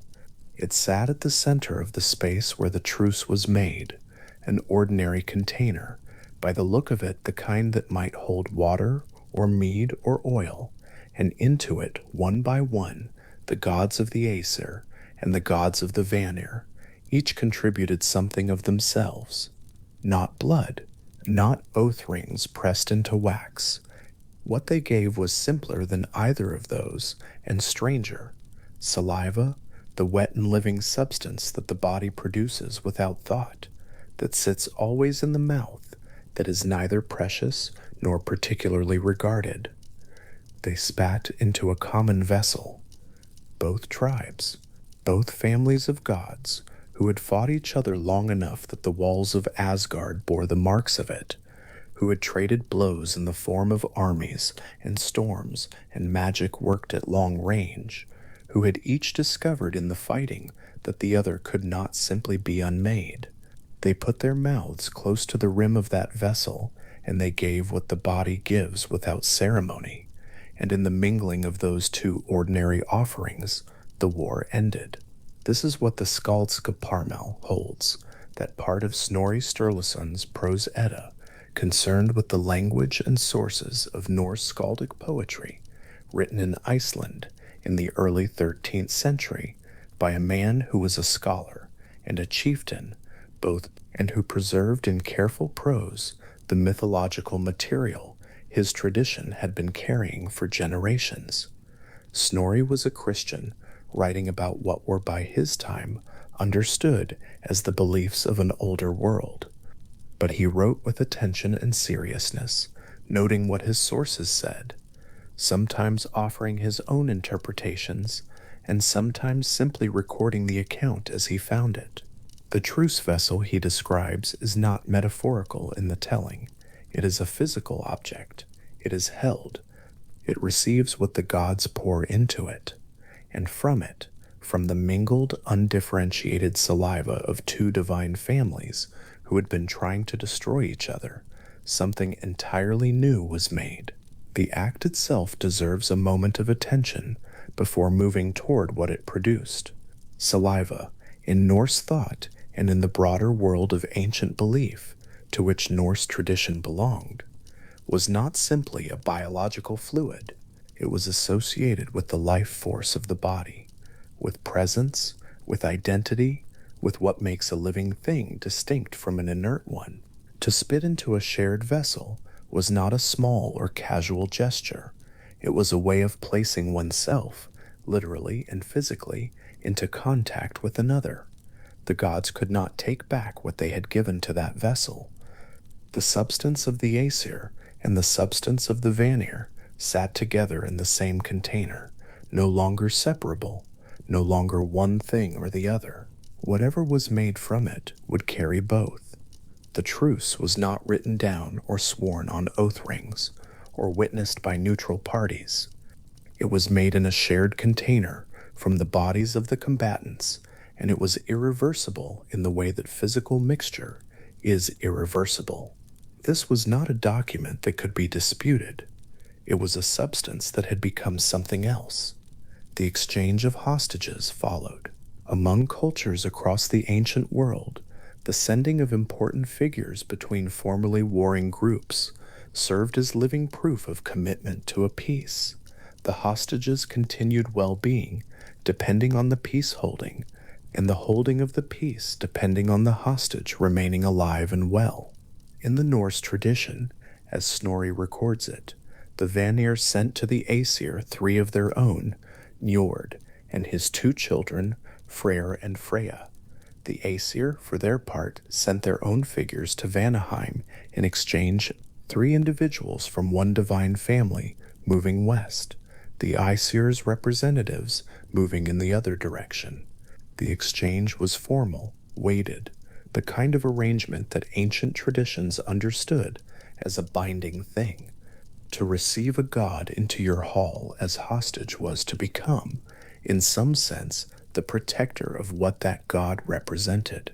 Njord arrived in Asgard, carrying with him everything that the sea meant in the Norse world, the winds that filled the sails of fishing boats, the tides that determined when a harbor was passable, the storms that gave and the storms that took. Freyr came carrying the association with growing things, with the timing of seasons, with the particular patience that agricultural life required. Freyr came carrying something more difficult to name and considerably more consequential. Njord's hall in the Norse sources is called Noatun, the Grimnismal, one of the poems of the Poetic Edda, older than Snorri's prose compilations, describes it as a place where the sound of the sea is constant, where the wind off the water never entirely stills. Njord, as a figure in the Norse tradition, was the god above all of what the sea provided to human beings who depended on it. Calm passages, full nets, winds that held their direction long enough for a voyage to be completed. Fishermen and sailors across the Norse world directed their worship toward him. He was not primarily a god of the sea's violence.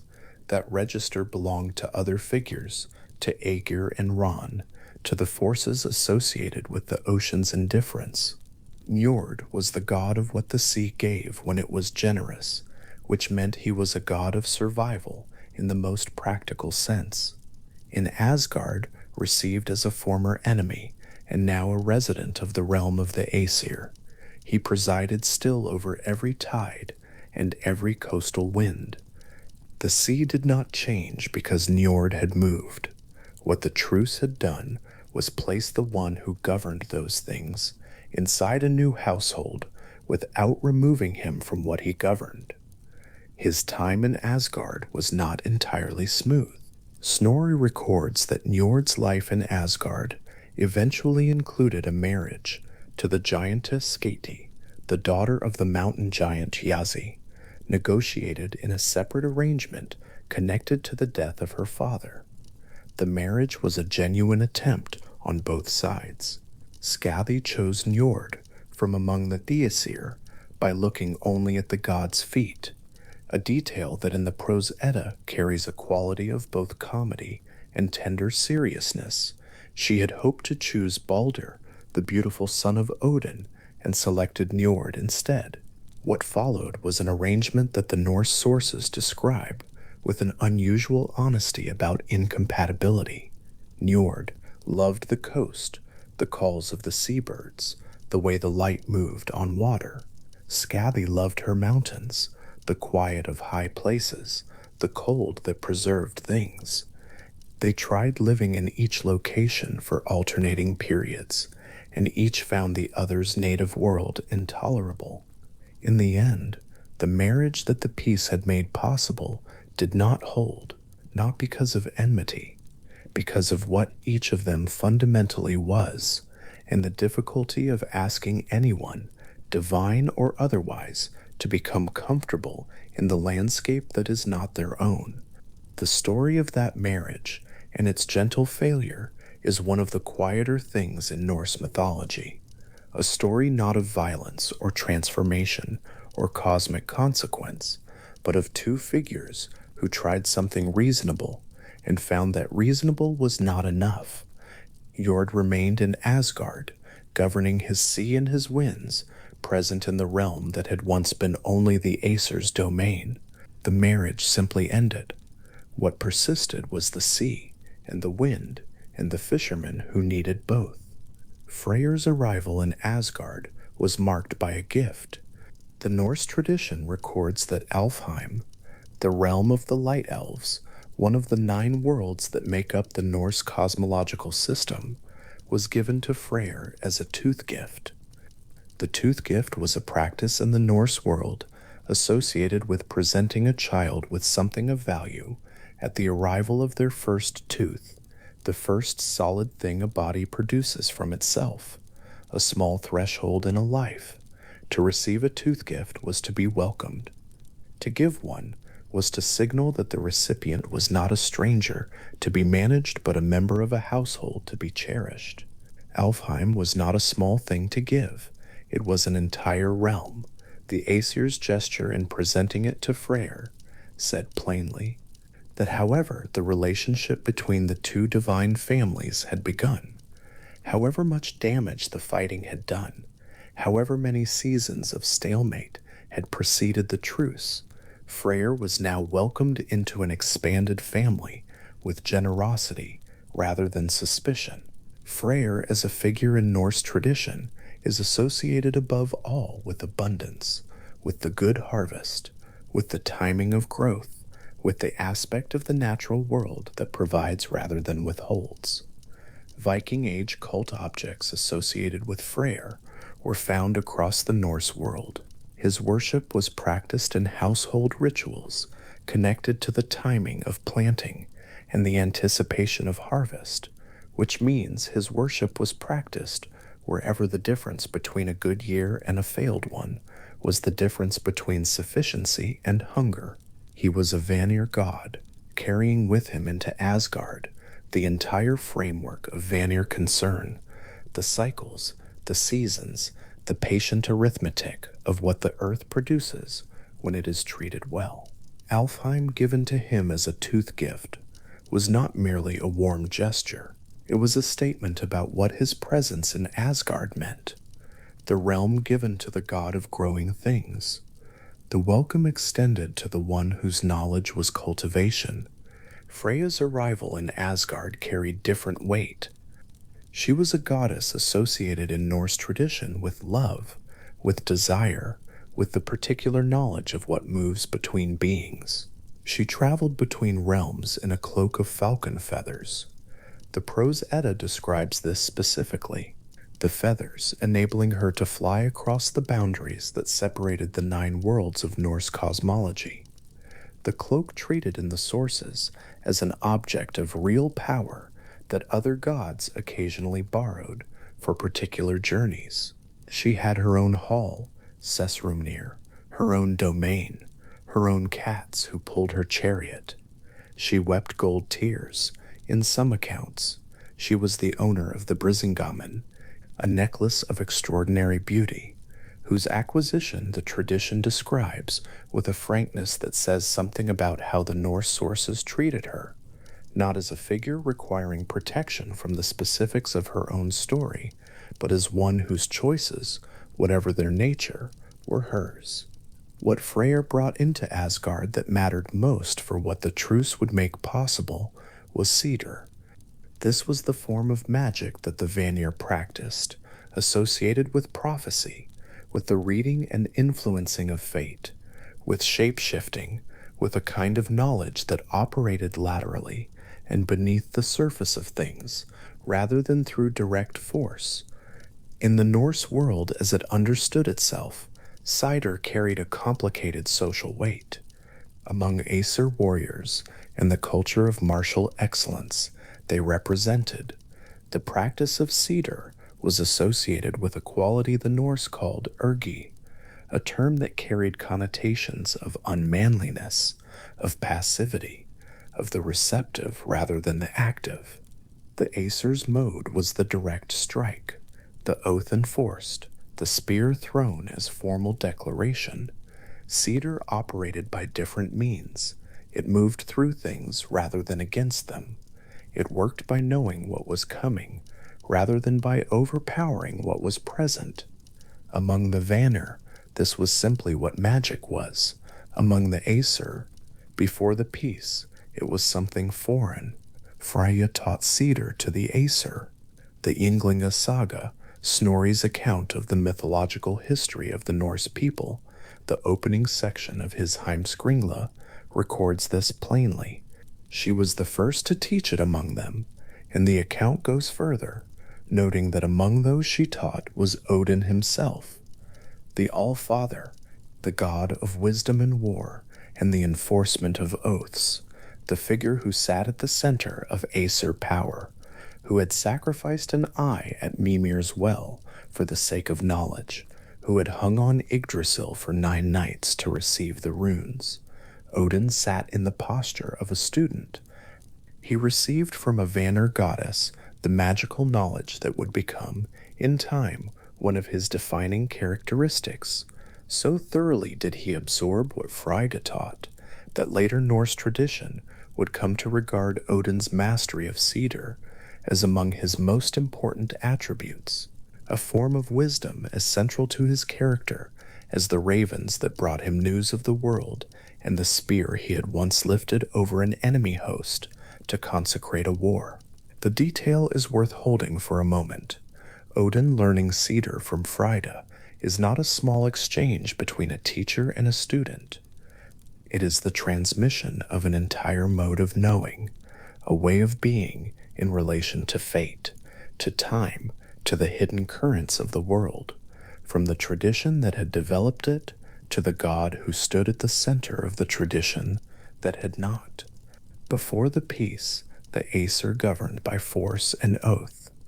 After Frigga taught Odin cedar, the All-Father carried within himself both modes.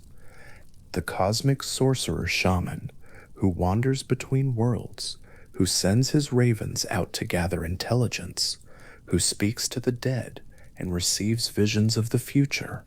This version of Odin is the version the peace made possible.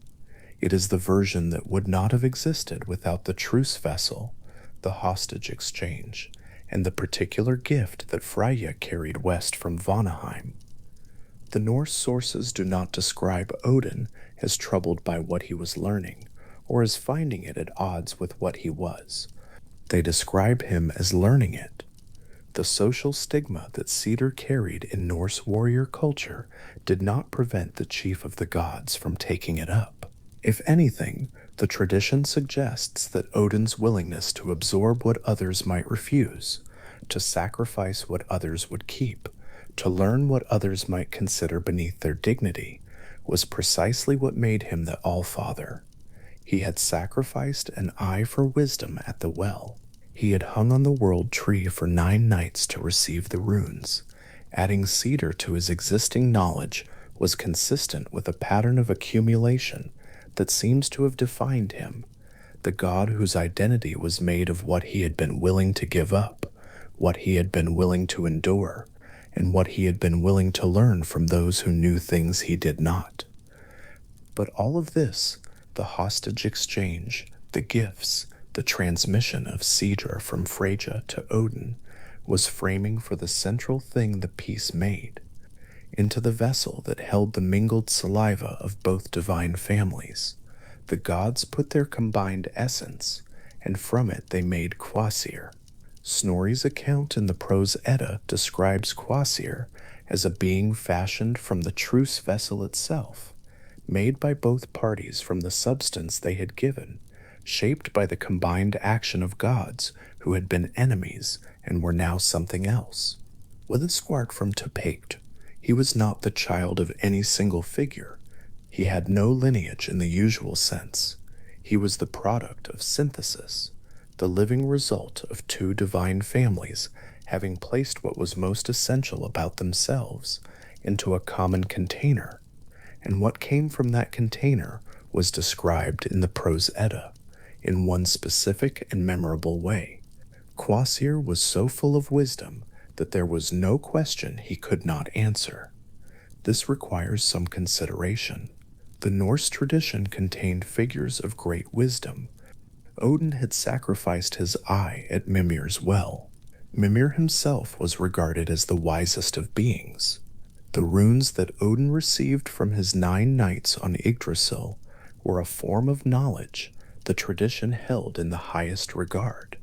And yet Kvasir, made from saliva, made from a truce, made by gods who had just finished trying to destroy each other, was described as having no question he could not answer. Not that he was very wise, not that he was wiser than most, but there was no question he could not answer, the absence of any limit to what he could be asked. This is not a modest claim. In a tradition that treated wisdom as one of the costliest and most valued things in existence, a being with no answerable question beyond him was a being of extraordinary scope, and he gave his wisdom freely. That detail sits in the prose Edda without particular emphasis, but it is not incidental. Mimir guarded his well. Odin gave up an eye to drink from it. The runes Odin received from the world tree were his, wrested from the darkness of a 9-night ordeal.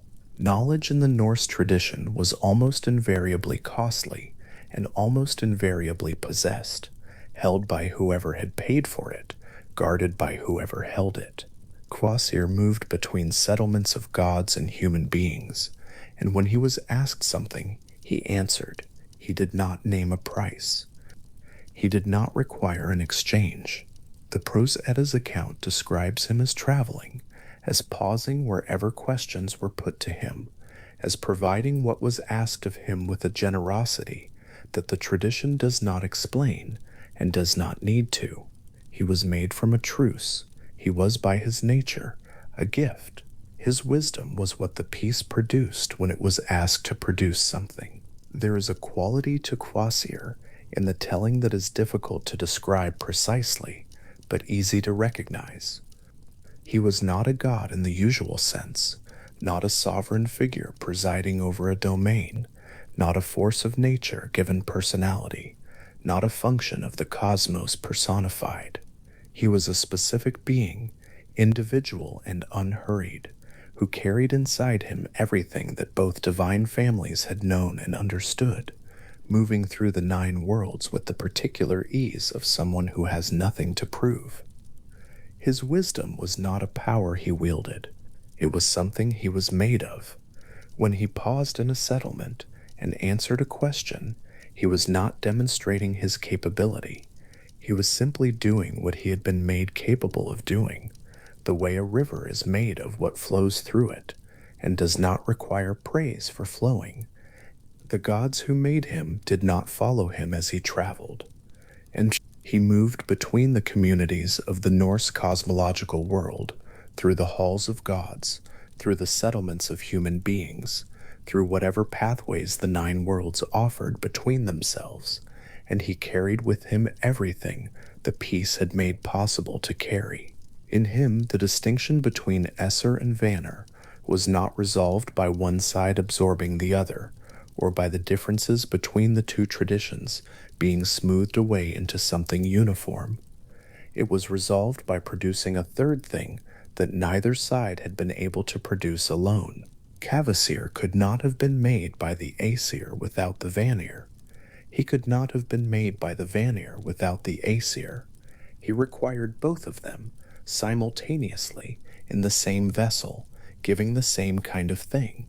He was the argument made physical, made walking, made capable of speech, that neither force nor magic alone was sufficient to produce total wisdom, and that what the 2 traditions had together was genuinely more than what either had separately.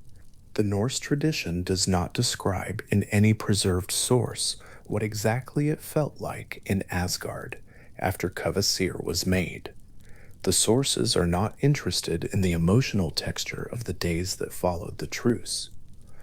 What they preserve is the structure of the exchange and the significance of what it produced, but there is something in the sequence worth holding nonetheless. Asgard had walls that bore the marks of fighting.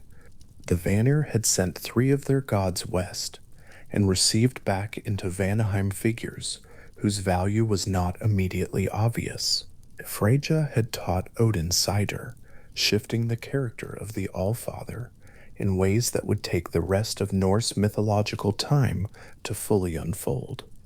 And somewhere in the 9 worlds, Kvasir was walking, a being of total wisdom who had no particular destination, only the practice of arriving and being available to answer.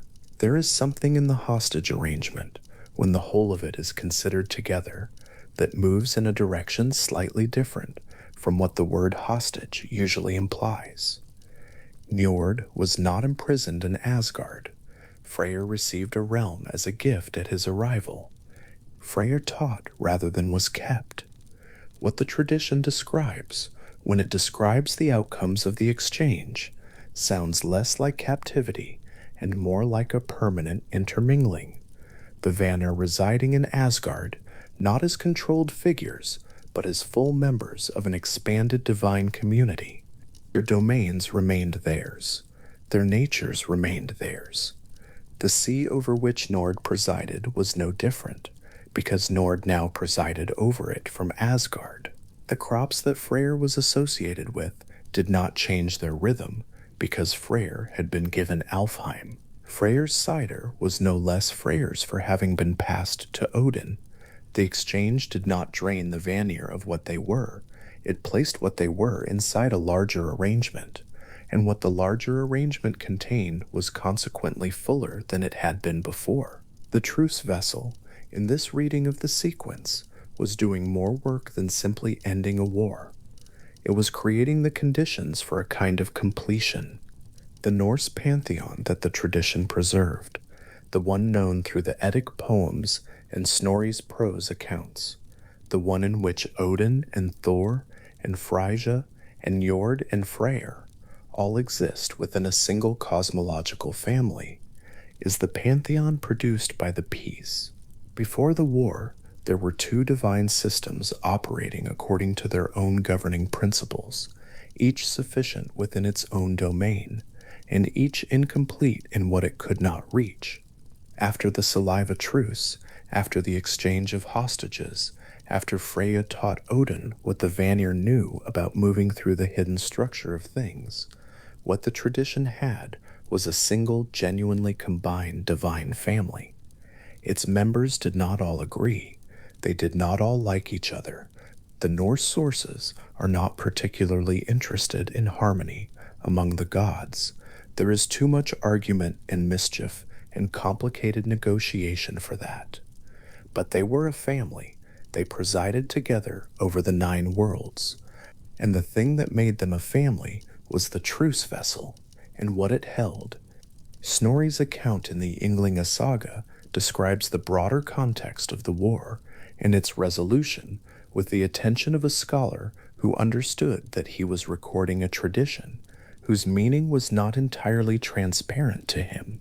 He was a 13th century Christian Icelander, and the gods whose stories he preserved were not his gods.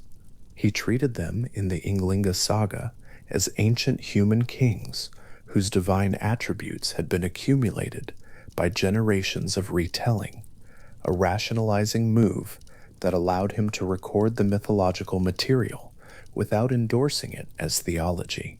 But he recorded it. The truce, the vessel, the hostage exchange, the making of Quasir, all of it is in Snorri, alongside the genealogies and the battle accounts and the careful noting of which source said what.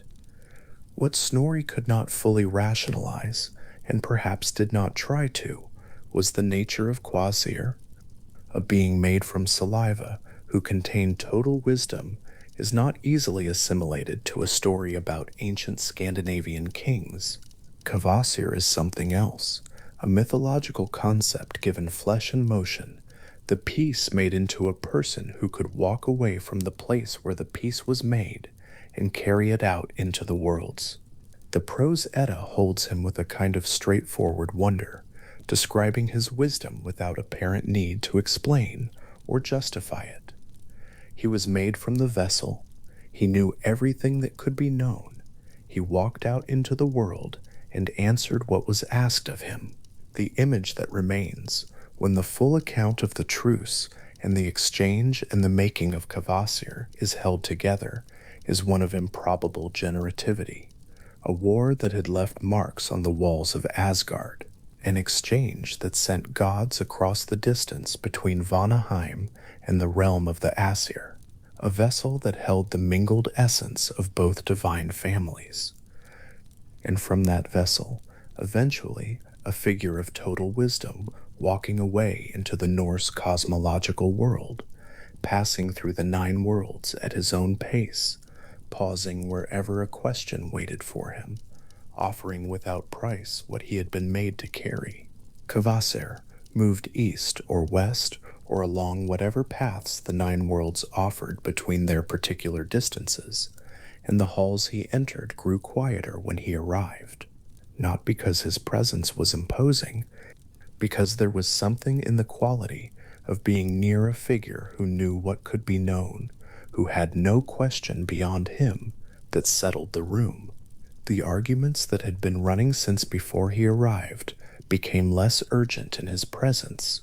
The questions that had seemed unanswerable became, in his vicinity, merely questions, things that could be put into words, directed at someone who would receive them without impatience, and answered with the particular clarity of a mind that had never been formed by one tradition alone, but made from the beginning, from both. He did not announce himself when he arrived. He did not require preparation or ceremony.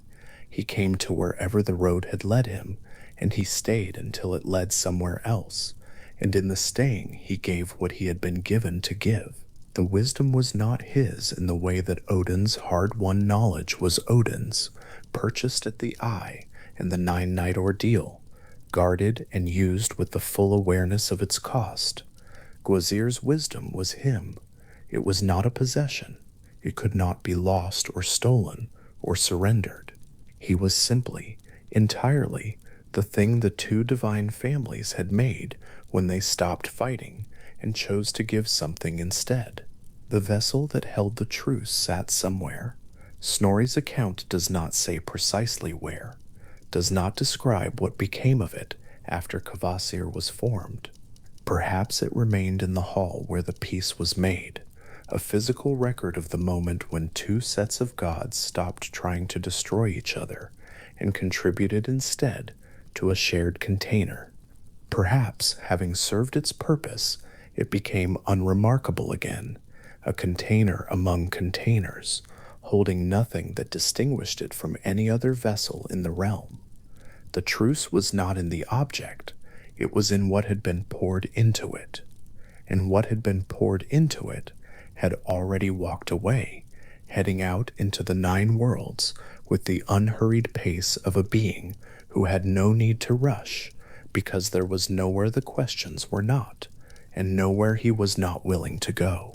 Honir was a tall figure, that much the sources agree on, tall and well-made, and impressive in the way that a figure can be impressive before he has said anything, the kind of presence that fills a doorway and makes a room rearrange itself around him without any effort on his part.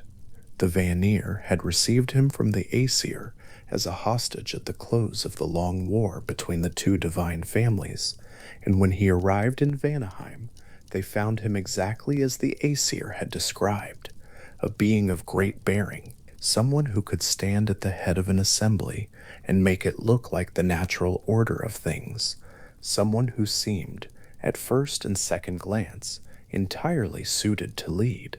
What the Vanir did not immediately notice was who was standing beside him. Mimir had come with Honir as part of the same exchange. He was the wisest of the Aesir.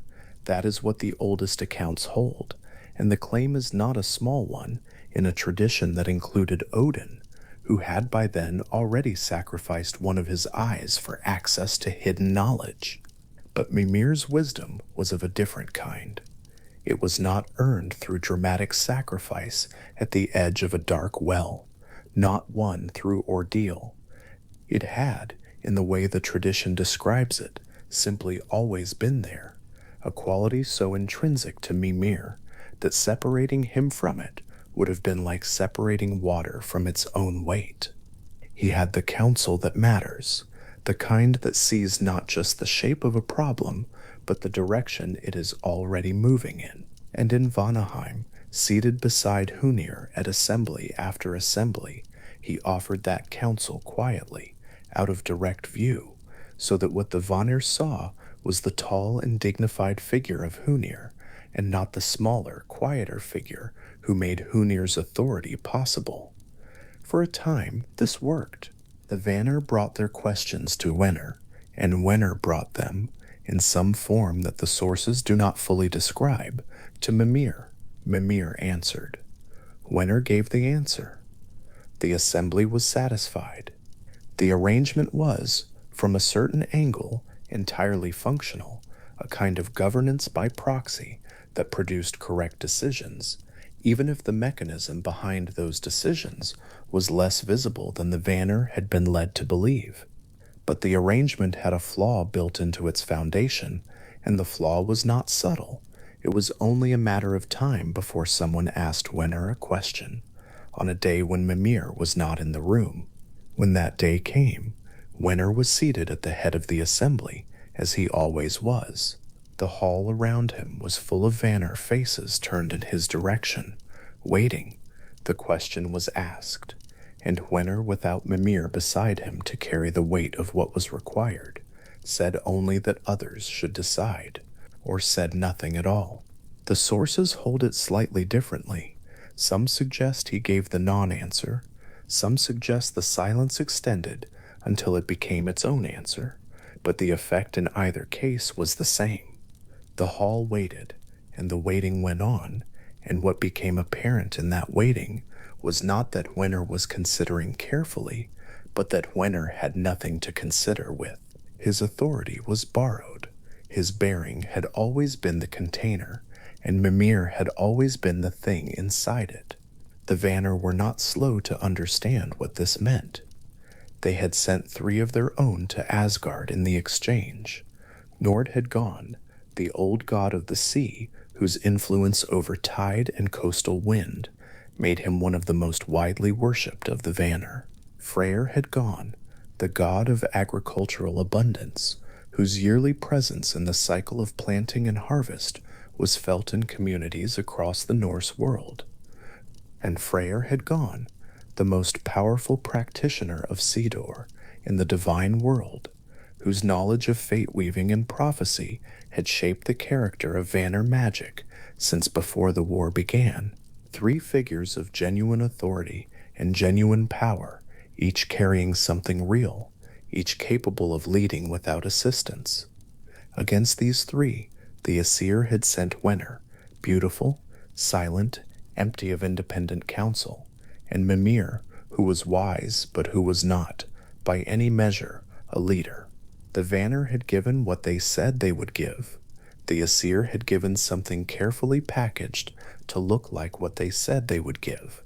The Ynglinga saga, in which Snorri Sturluson set down his account of these events in early 13th century Iceland, does not describe the Vanir's response as rage.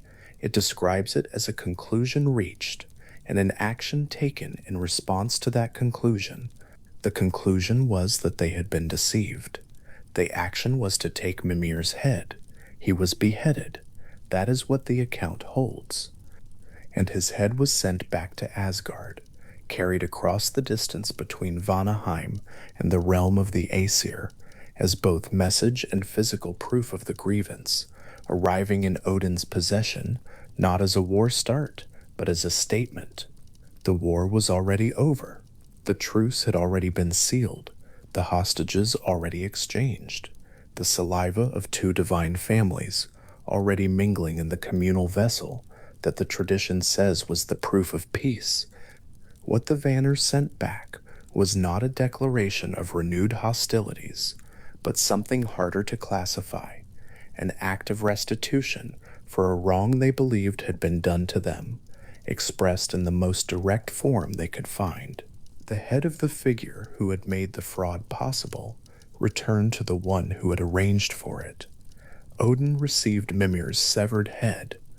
What he did with it next is one of those details in the Norse tradition that reward sitting with quietly for a while without hurrying toward a conclusion. He embalmed it. That is the word Snorri uses, embalmed, treated, preserved. He used herbs, the account says, the specific kind of careful material attention that belongs to craft rather than magic, the attention of someone who knows that preservation requires substance, and not only will. And then he spoke Galdr over it. Galdr was the form of Norse incantation magic associated with the Aesir, chanted, spoken aloud, performed in the open rather than in the hidden interior space that Cider occupied.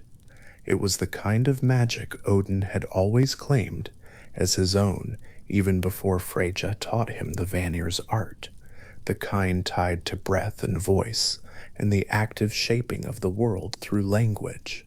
He applied it to the head, and the head continued to speak.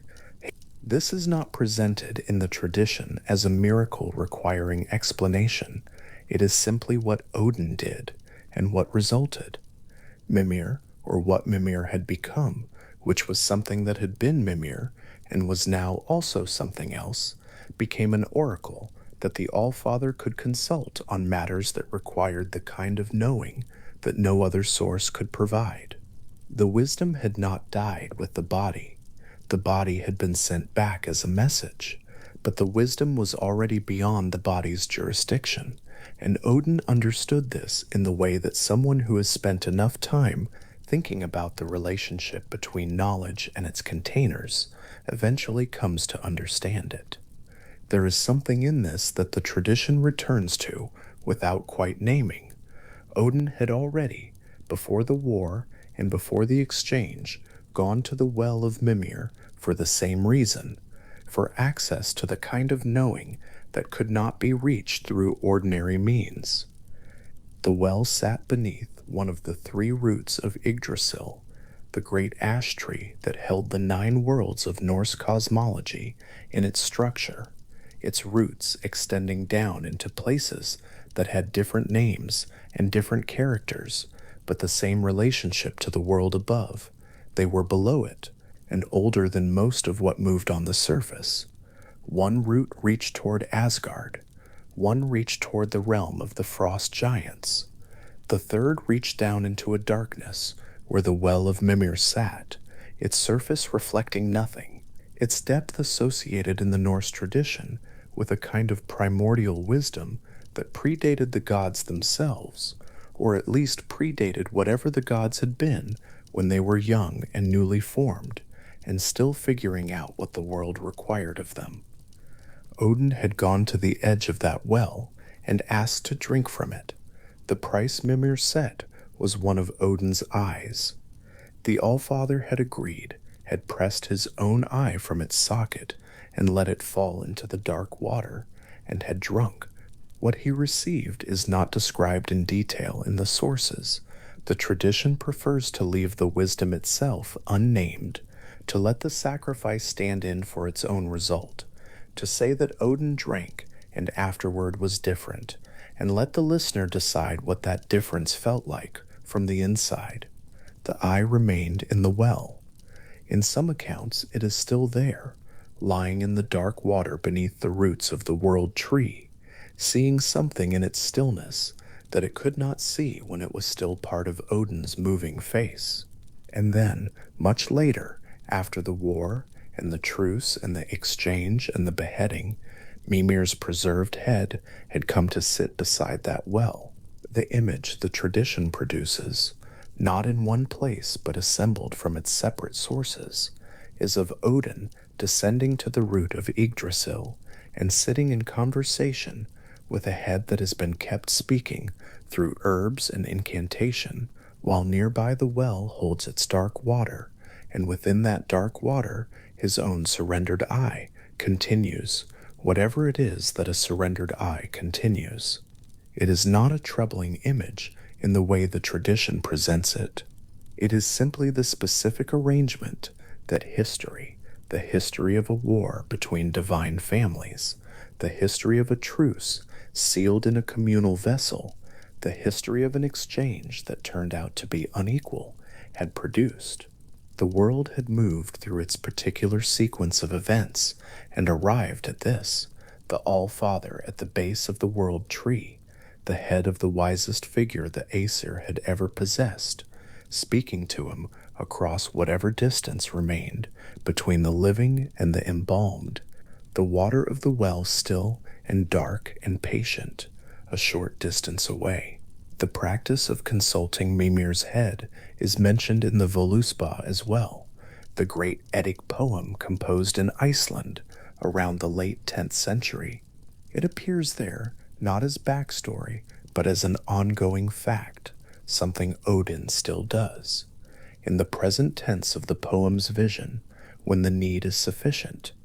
The Volva who speaks the Voluspa describes Odin drinking from Mimir's well as something that happened, and describes Odin consulting Mimir's head as something that continues to happen, and the poem does not seem to find the distinction between these two modes of the same relationship particularly remarkable. The well was a resource, the head became a resource. Both required Odin to go to the base of Yggdrasil, to descend to where the deep root reached into darkness, to ask a question in a place that was old enough and quiet enough to hold the kind of answers that could not be found anywhere closer to the surface. Mimir in the accounts disappears somewhat from the immediate narrative after the beheading. He was still in Vanaheim, still a hostage, still the tall and handsome figure that he had always been. The Ynglinga saga notes that the Vanir, despite their grievance, kept him. The exchange remained intact in its structural form, even if its content had turned out to be unequal. Funir continued as a presence in Vanaheim. Some later sources associate him with the coming age after Ragnarok, the cataclysmic events that Norse cosmology places at the end of the current cycle of the world, describing Hunir as one of the figures who will survive into what comes after. In that distant survival, he is associated with a kind of augury, reading the future from sacred lots, a form of divination that perhaps required less of the continuous, available wisdom that Mimir had provided, and more of a patient, formal method that Hunir could practice alone. This is a late and scattered detail, held loosely by the tradition rather than built into its core, but it carries something worth noting, that the figure who had been silent without assistance might, given enough time and a changed world, find his own way of speaking. But the center of this part of the story, the detail that the tradition preserves with the most care and the most deliberate strangeness, is Mimir's head. What Odin preserved was not a trophy. The tradition does not treat it as such, and does not invite the listener to. It was a continuation, the most practical form of continuation available under the circumstances, which were that the wisest figure in the cosmos had been beheaded as a statement of grievance, and the wisdom had not actually gone anywhere.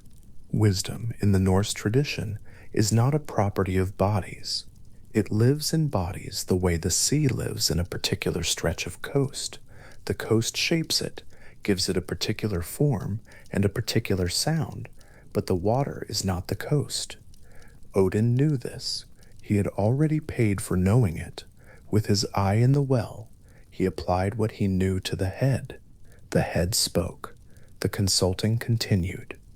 There is a conversation that has been happening beneath the roots of Yggdrasil for longer than the war has been over, longer than the truce has held, longer than Njord and Freyr and Freya have been part of the Aesir's world, longer than Kvasir was made from the mingled essence of both divine families, longer than any of the particular arrangements that the end of the war produced. Odin descends, Mimir speaks. The water of the well is close, holding its own form of wisdom in its stillness. The great root of the world tree arches overhead, connecting the place of the conversation to every other part of the structure that holds the 9 worlds in their relative positions. The roots are old. The tree is older than most things that have names in the Norse tradition. The well is older than the tree, or at least the tradition speaks of it as though it predates whatever context makes dates meaningful. The conversation down there is unhurried. This is in some way what the entire history of the Aesir-Vanir War was building toward. though the tradition does not present it in those terms, and it would be wrong to impose that kind of retrospective architecture on a set of stories that does not require it.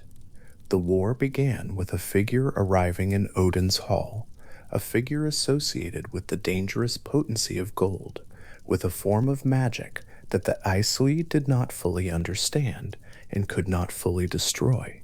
The war moved through its inconclusive middle, through the alternating advances and reverses that Snorri describes in the Ynglinga saga, through the breaching of Asgard's walls and the long stalemate that neither martial force nor side or magic could resolve. The war ended at a communal vessel, with the saliva of two divine families mingling in a gesture of intimate peace. And from that peace came the exchange, and from the exchange came this: a head speaking beside a well at the base of the world tree, the wisdom inside it, continuous and uninterrupted, the body it had once inhabited, sent back across a great distance as a statement of grievance that has long since settled into the past. The Vanir's grievance was real. The Aesir's deception was real. In whatever sense the tradition means deception, there was certainly an imbalance in the exchange, a gap between what was offered and what was received, that the Vanir were right to identify and right to find insulting. And yet the outcome of that grievance, the specific act that the Vanir chose as their response, was to return Mimir's head to the one figure in the Norse tradition most capable of knowing what to do with it. If the Vanir intended only to wound, they underestimated what Odin would make of a wound. If they intended something more, some form of restoration, some delivery of wisdom back to the source that would most use it, then the outcome was exactly what they sought, though not in any shape that could have been predicted. Odin, in the tradition, is the figure who has never stopped accumulating. The eye in the well, the 9 days hung on Yggdrasil in self-sacrifice, a spear wound in his side to learn the runes that hold the world's structure in their shapes. The ravens Hugin and Munin, whose names mean thought and memory, sent out each morning to fly across all 9 worlds and return to his shoulders in the evening with what they have seen. The Valkyries riding above battlefields to choose from the fallen, the ones who will join Odin in Valhalla, the wolves at his feet. The hall built to hold the accumulation of warriors he has gathered from every battlefield in the Norse world. And now at the base of the world tree, the head that keeps speaking, one more instrument of knowing added to a collection that was already vast and still growing. The Norse tradition, held in the sources that survive, primarily the Eddic poems like the Völuspá, preserved in the Codex Regius manuscript of the late 13th century, and Snorri's Prose Edda, with its systematic retelling of the mythological world, is not a tradition that presents the accumulation of wisdom as entirely comfortable. Odin's knowing costs. The eye costs the eye. The runes cost 9 days of self-inflicted ordeal. Mimir's counsel now costs the regular descent to the base of a dark world route, costs the ongoing relationship with something that is embalmed and still speaking, costs whatever it takes to sit comfortably across from a source of wisdom that has been severed from its body and preserved by herbs and incantation. None of this is presented in the tradition as a horror. It is presented as the nature of the thing, as what knowing costs, in a cosmos where knowing is the resource that matters most. The Well of Mimir sits in its dark place beneath the root of the world tree and holds what it has always held. Its surface gives nothing back. The depth of it is not measured anywhere in the sources, not because the tradition forgot to measure it, but because measurement is not the category the well belongs to. It belongs to a category more like duration. It has been there, in the oldest layer of the tradition, for as long as there has been a tradition to hold it, and the wisdom inside it was old before the gods were made, old before the first act of creation that the Norse sources describe, old in the particular way that some things in mythology are old, which is to say, older than time has jurisdiction over. And beside it, the preserved head speaks. It speaks in the darkness beneath the root, in the particular quiet of a place that has the weight of the world above it, and the patience of the well beside it. The voice is low and unhurried in the way that voices become when they have been speaking long enough, and have enough to say, and have learned that there is no advantage in urgency. Odin asks, Mimir answers. The exchange is not transcribed in detail anywhere in the tradition. The sources give the fact of the consultation, the structure of the relationship, without the content of any specific exchange. What passes between them stays there, in the darkness at the base of the world tree, added to the deep store of knowing that the well itself maintains in its stillness. Yggdrasil stands above all of this. The great ash tree, whose name is interpreted as something like Odin's horse, the horse being the gallows on which the All-Father hung in his self-sacrifice, the tree that carries the god, even as the god is crucified upon it, extends through all 9 worlds of Norse cosmology in its structure. Its 3 roots reach down into 3 different regions of the cosmos, each region with its own character and its own contribution to the tree's total existence. The root that reaches down toward Mimir's well anchors the tree in primordial wisdom, in the dark water that knows what the world was before it became what it is. The other roots touch other darknesses, other forms of depth. But this root, the one that extends over Mimir's well, is the one that connects the visible world of gods and humans and the long work of cosmic order to the oldest layer of knowing that the tradition imagines. The tree holds everything. Its branches extend into the sky above Asgard. Its roots go down into places that the living do not reach except under extraordinary circumstances, except when they are Odin, who has already paid the price of extraordinary access more than once, and who knows the way down to the root by now, as well as any living figure can know a route that was never meant to be traveled casually. The roots hold the tree holds the worlds.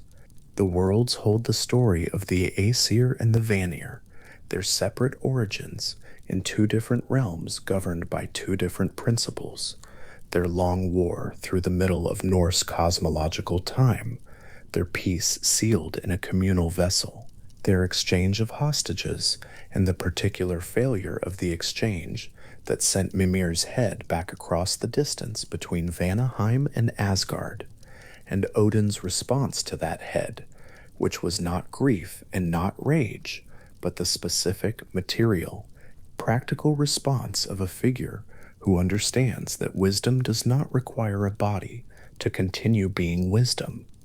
Njord is in Asgard now, at his Hall Noatun, a name that carries the sense of a place where ships are gathered, a place at the edge of the sea's reach, where the sound of the ocean does not stop. He presides over the tides and the coastal winds from within the realm that was not his origin, having become, through the slow passage of time and the accommodation that peace makes possible, part of the household of the Aesir. His presence in Asgard is comfortable in the way of old arrangements that have settled into habit. The sea is always there, at the edge of his listening. The winds move across it, at his influence. The fishermen and sailors of the Norse world, who left offerings for his favor, are far above, at the surface of things, going about the particular work of surviving in a world where the sea can provide everything and take everything in the same season. Freyr is in Alfheim, the realm of the light elves, given to him as a tooth gift when he arrived in Asgard, the warm gesture of reception that said he was welcome and adopted, that his arrival was a beginning rather than a displacement. He is associated there and in the broader tradition with the abundance that grows from the earth in its good seasons, with the grain that rises and the harvest that follows, and the particular gratitude that comes after a winter that seemed for a time as though it might not end. His worship in the Norse world was tied to the timing of planting and harvest, the practical rhythms of agricultural survival, and from Alfheim, his influence extends into all of those rhythms, the way sunlight extends into a field, not by any dramatic act, but by the steady and reliable quality of being present. Freyja moves between realms in the cloak of falcon feathers that the tradition describes as enabling her passage across the boundaries between the 9 worlds. She taught Odin the art of cedar after she came to Asgard, sat with the Allfather, and transferred to him the knowledge that had belonged exclusively to the Vanir, that had been the source of the tension that predated the war. The art that the Aesir had found suspicious, precisely because its power was receptive and hidden and ran counter to the active, visible authority they had always preferred. The teaching changed Odin.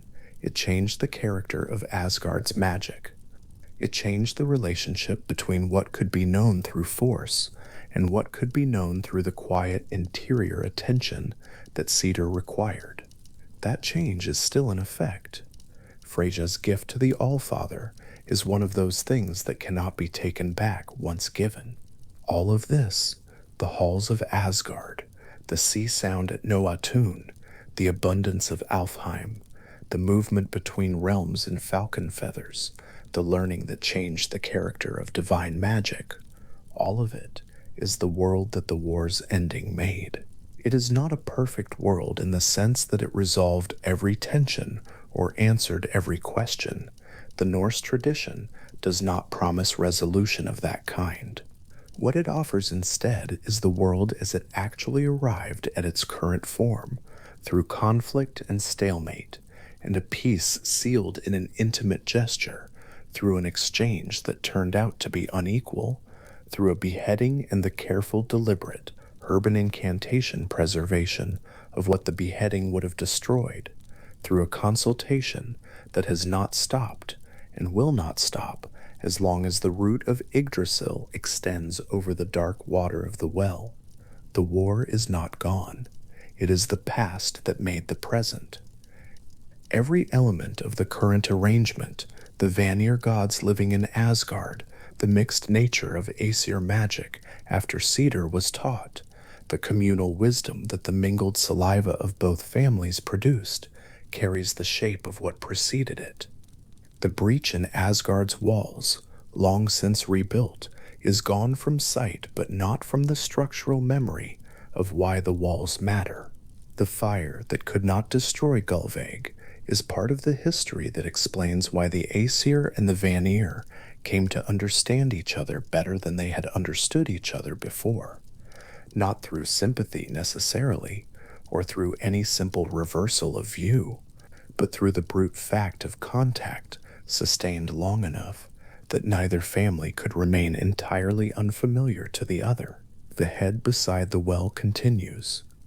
There is a quality of patience in that image that belongs to it specifically, not borrowed from anywhere else in the tradition, not a general quality of Norse mythology's relationship with time, but the specific patience of a source of wisdom that has outlasted the body it inhabited, that has been maintained through careful practical means, that sits in the dark beside water, that has never run dry, and speaks to whoever comes down to the root to ask.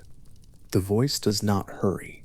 There is no urgency in what Mimir's preserved head offers, because urgency belongs to a relationship with time that the head has left behind. It speaks in the way that things speak when they have already passed through the worst that could happen to them and found that what they carried survived it. Odin's eye is in the well, still there, lying in the dark water, seeing whatever it sees from its fixed position at the bottom of the oldest depth in the Norse cosmos.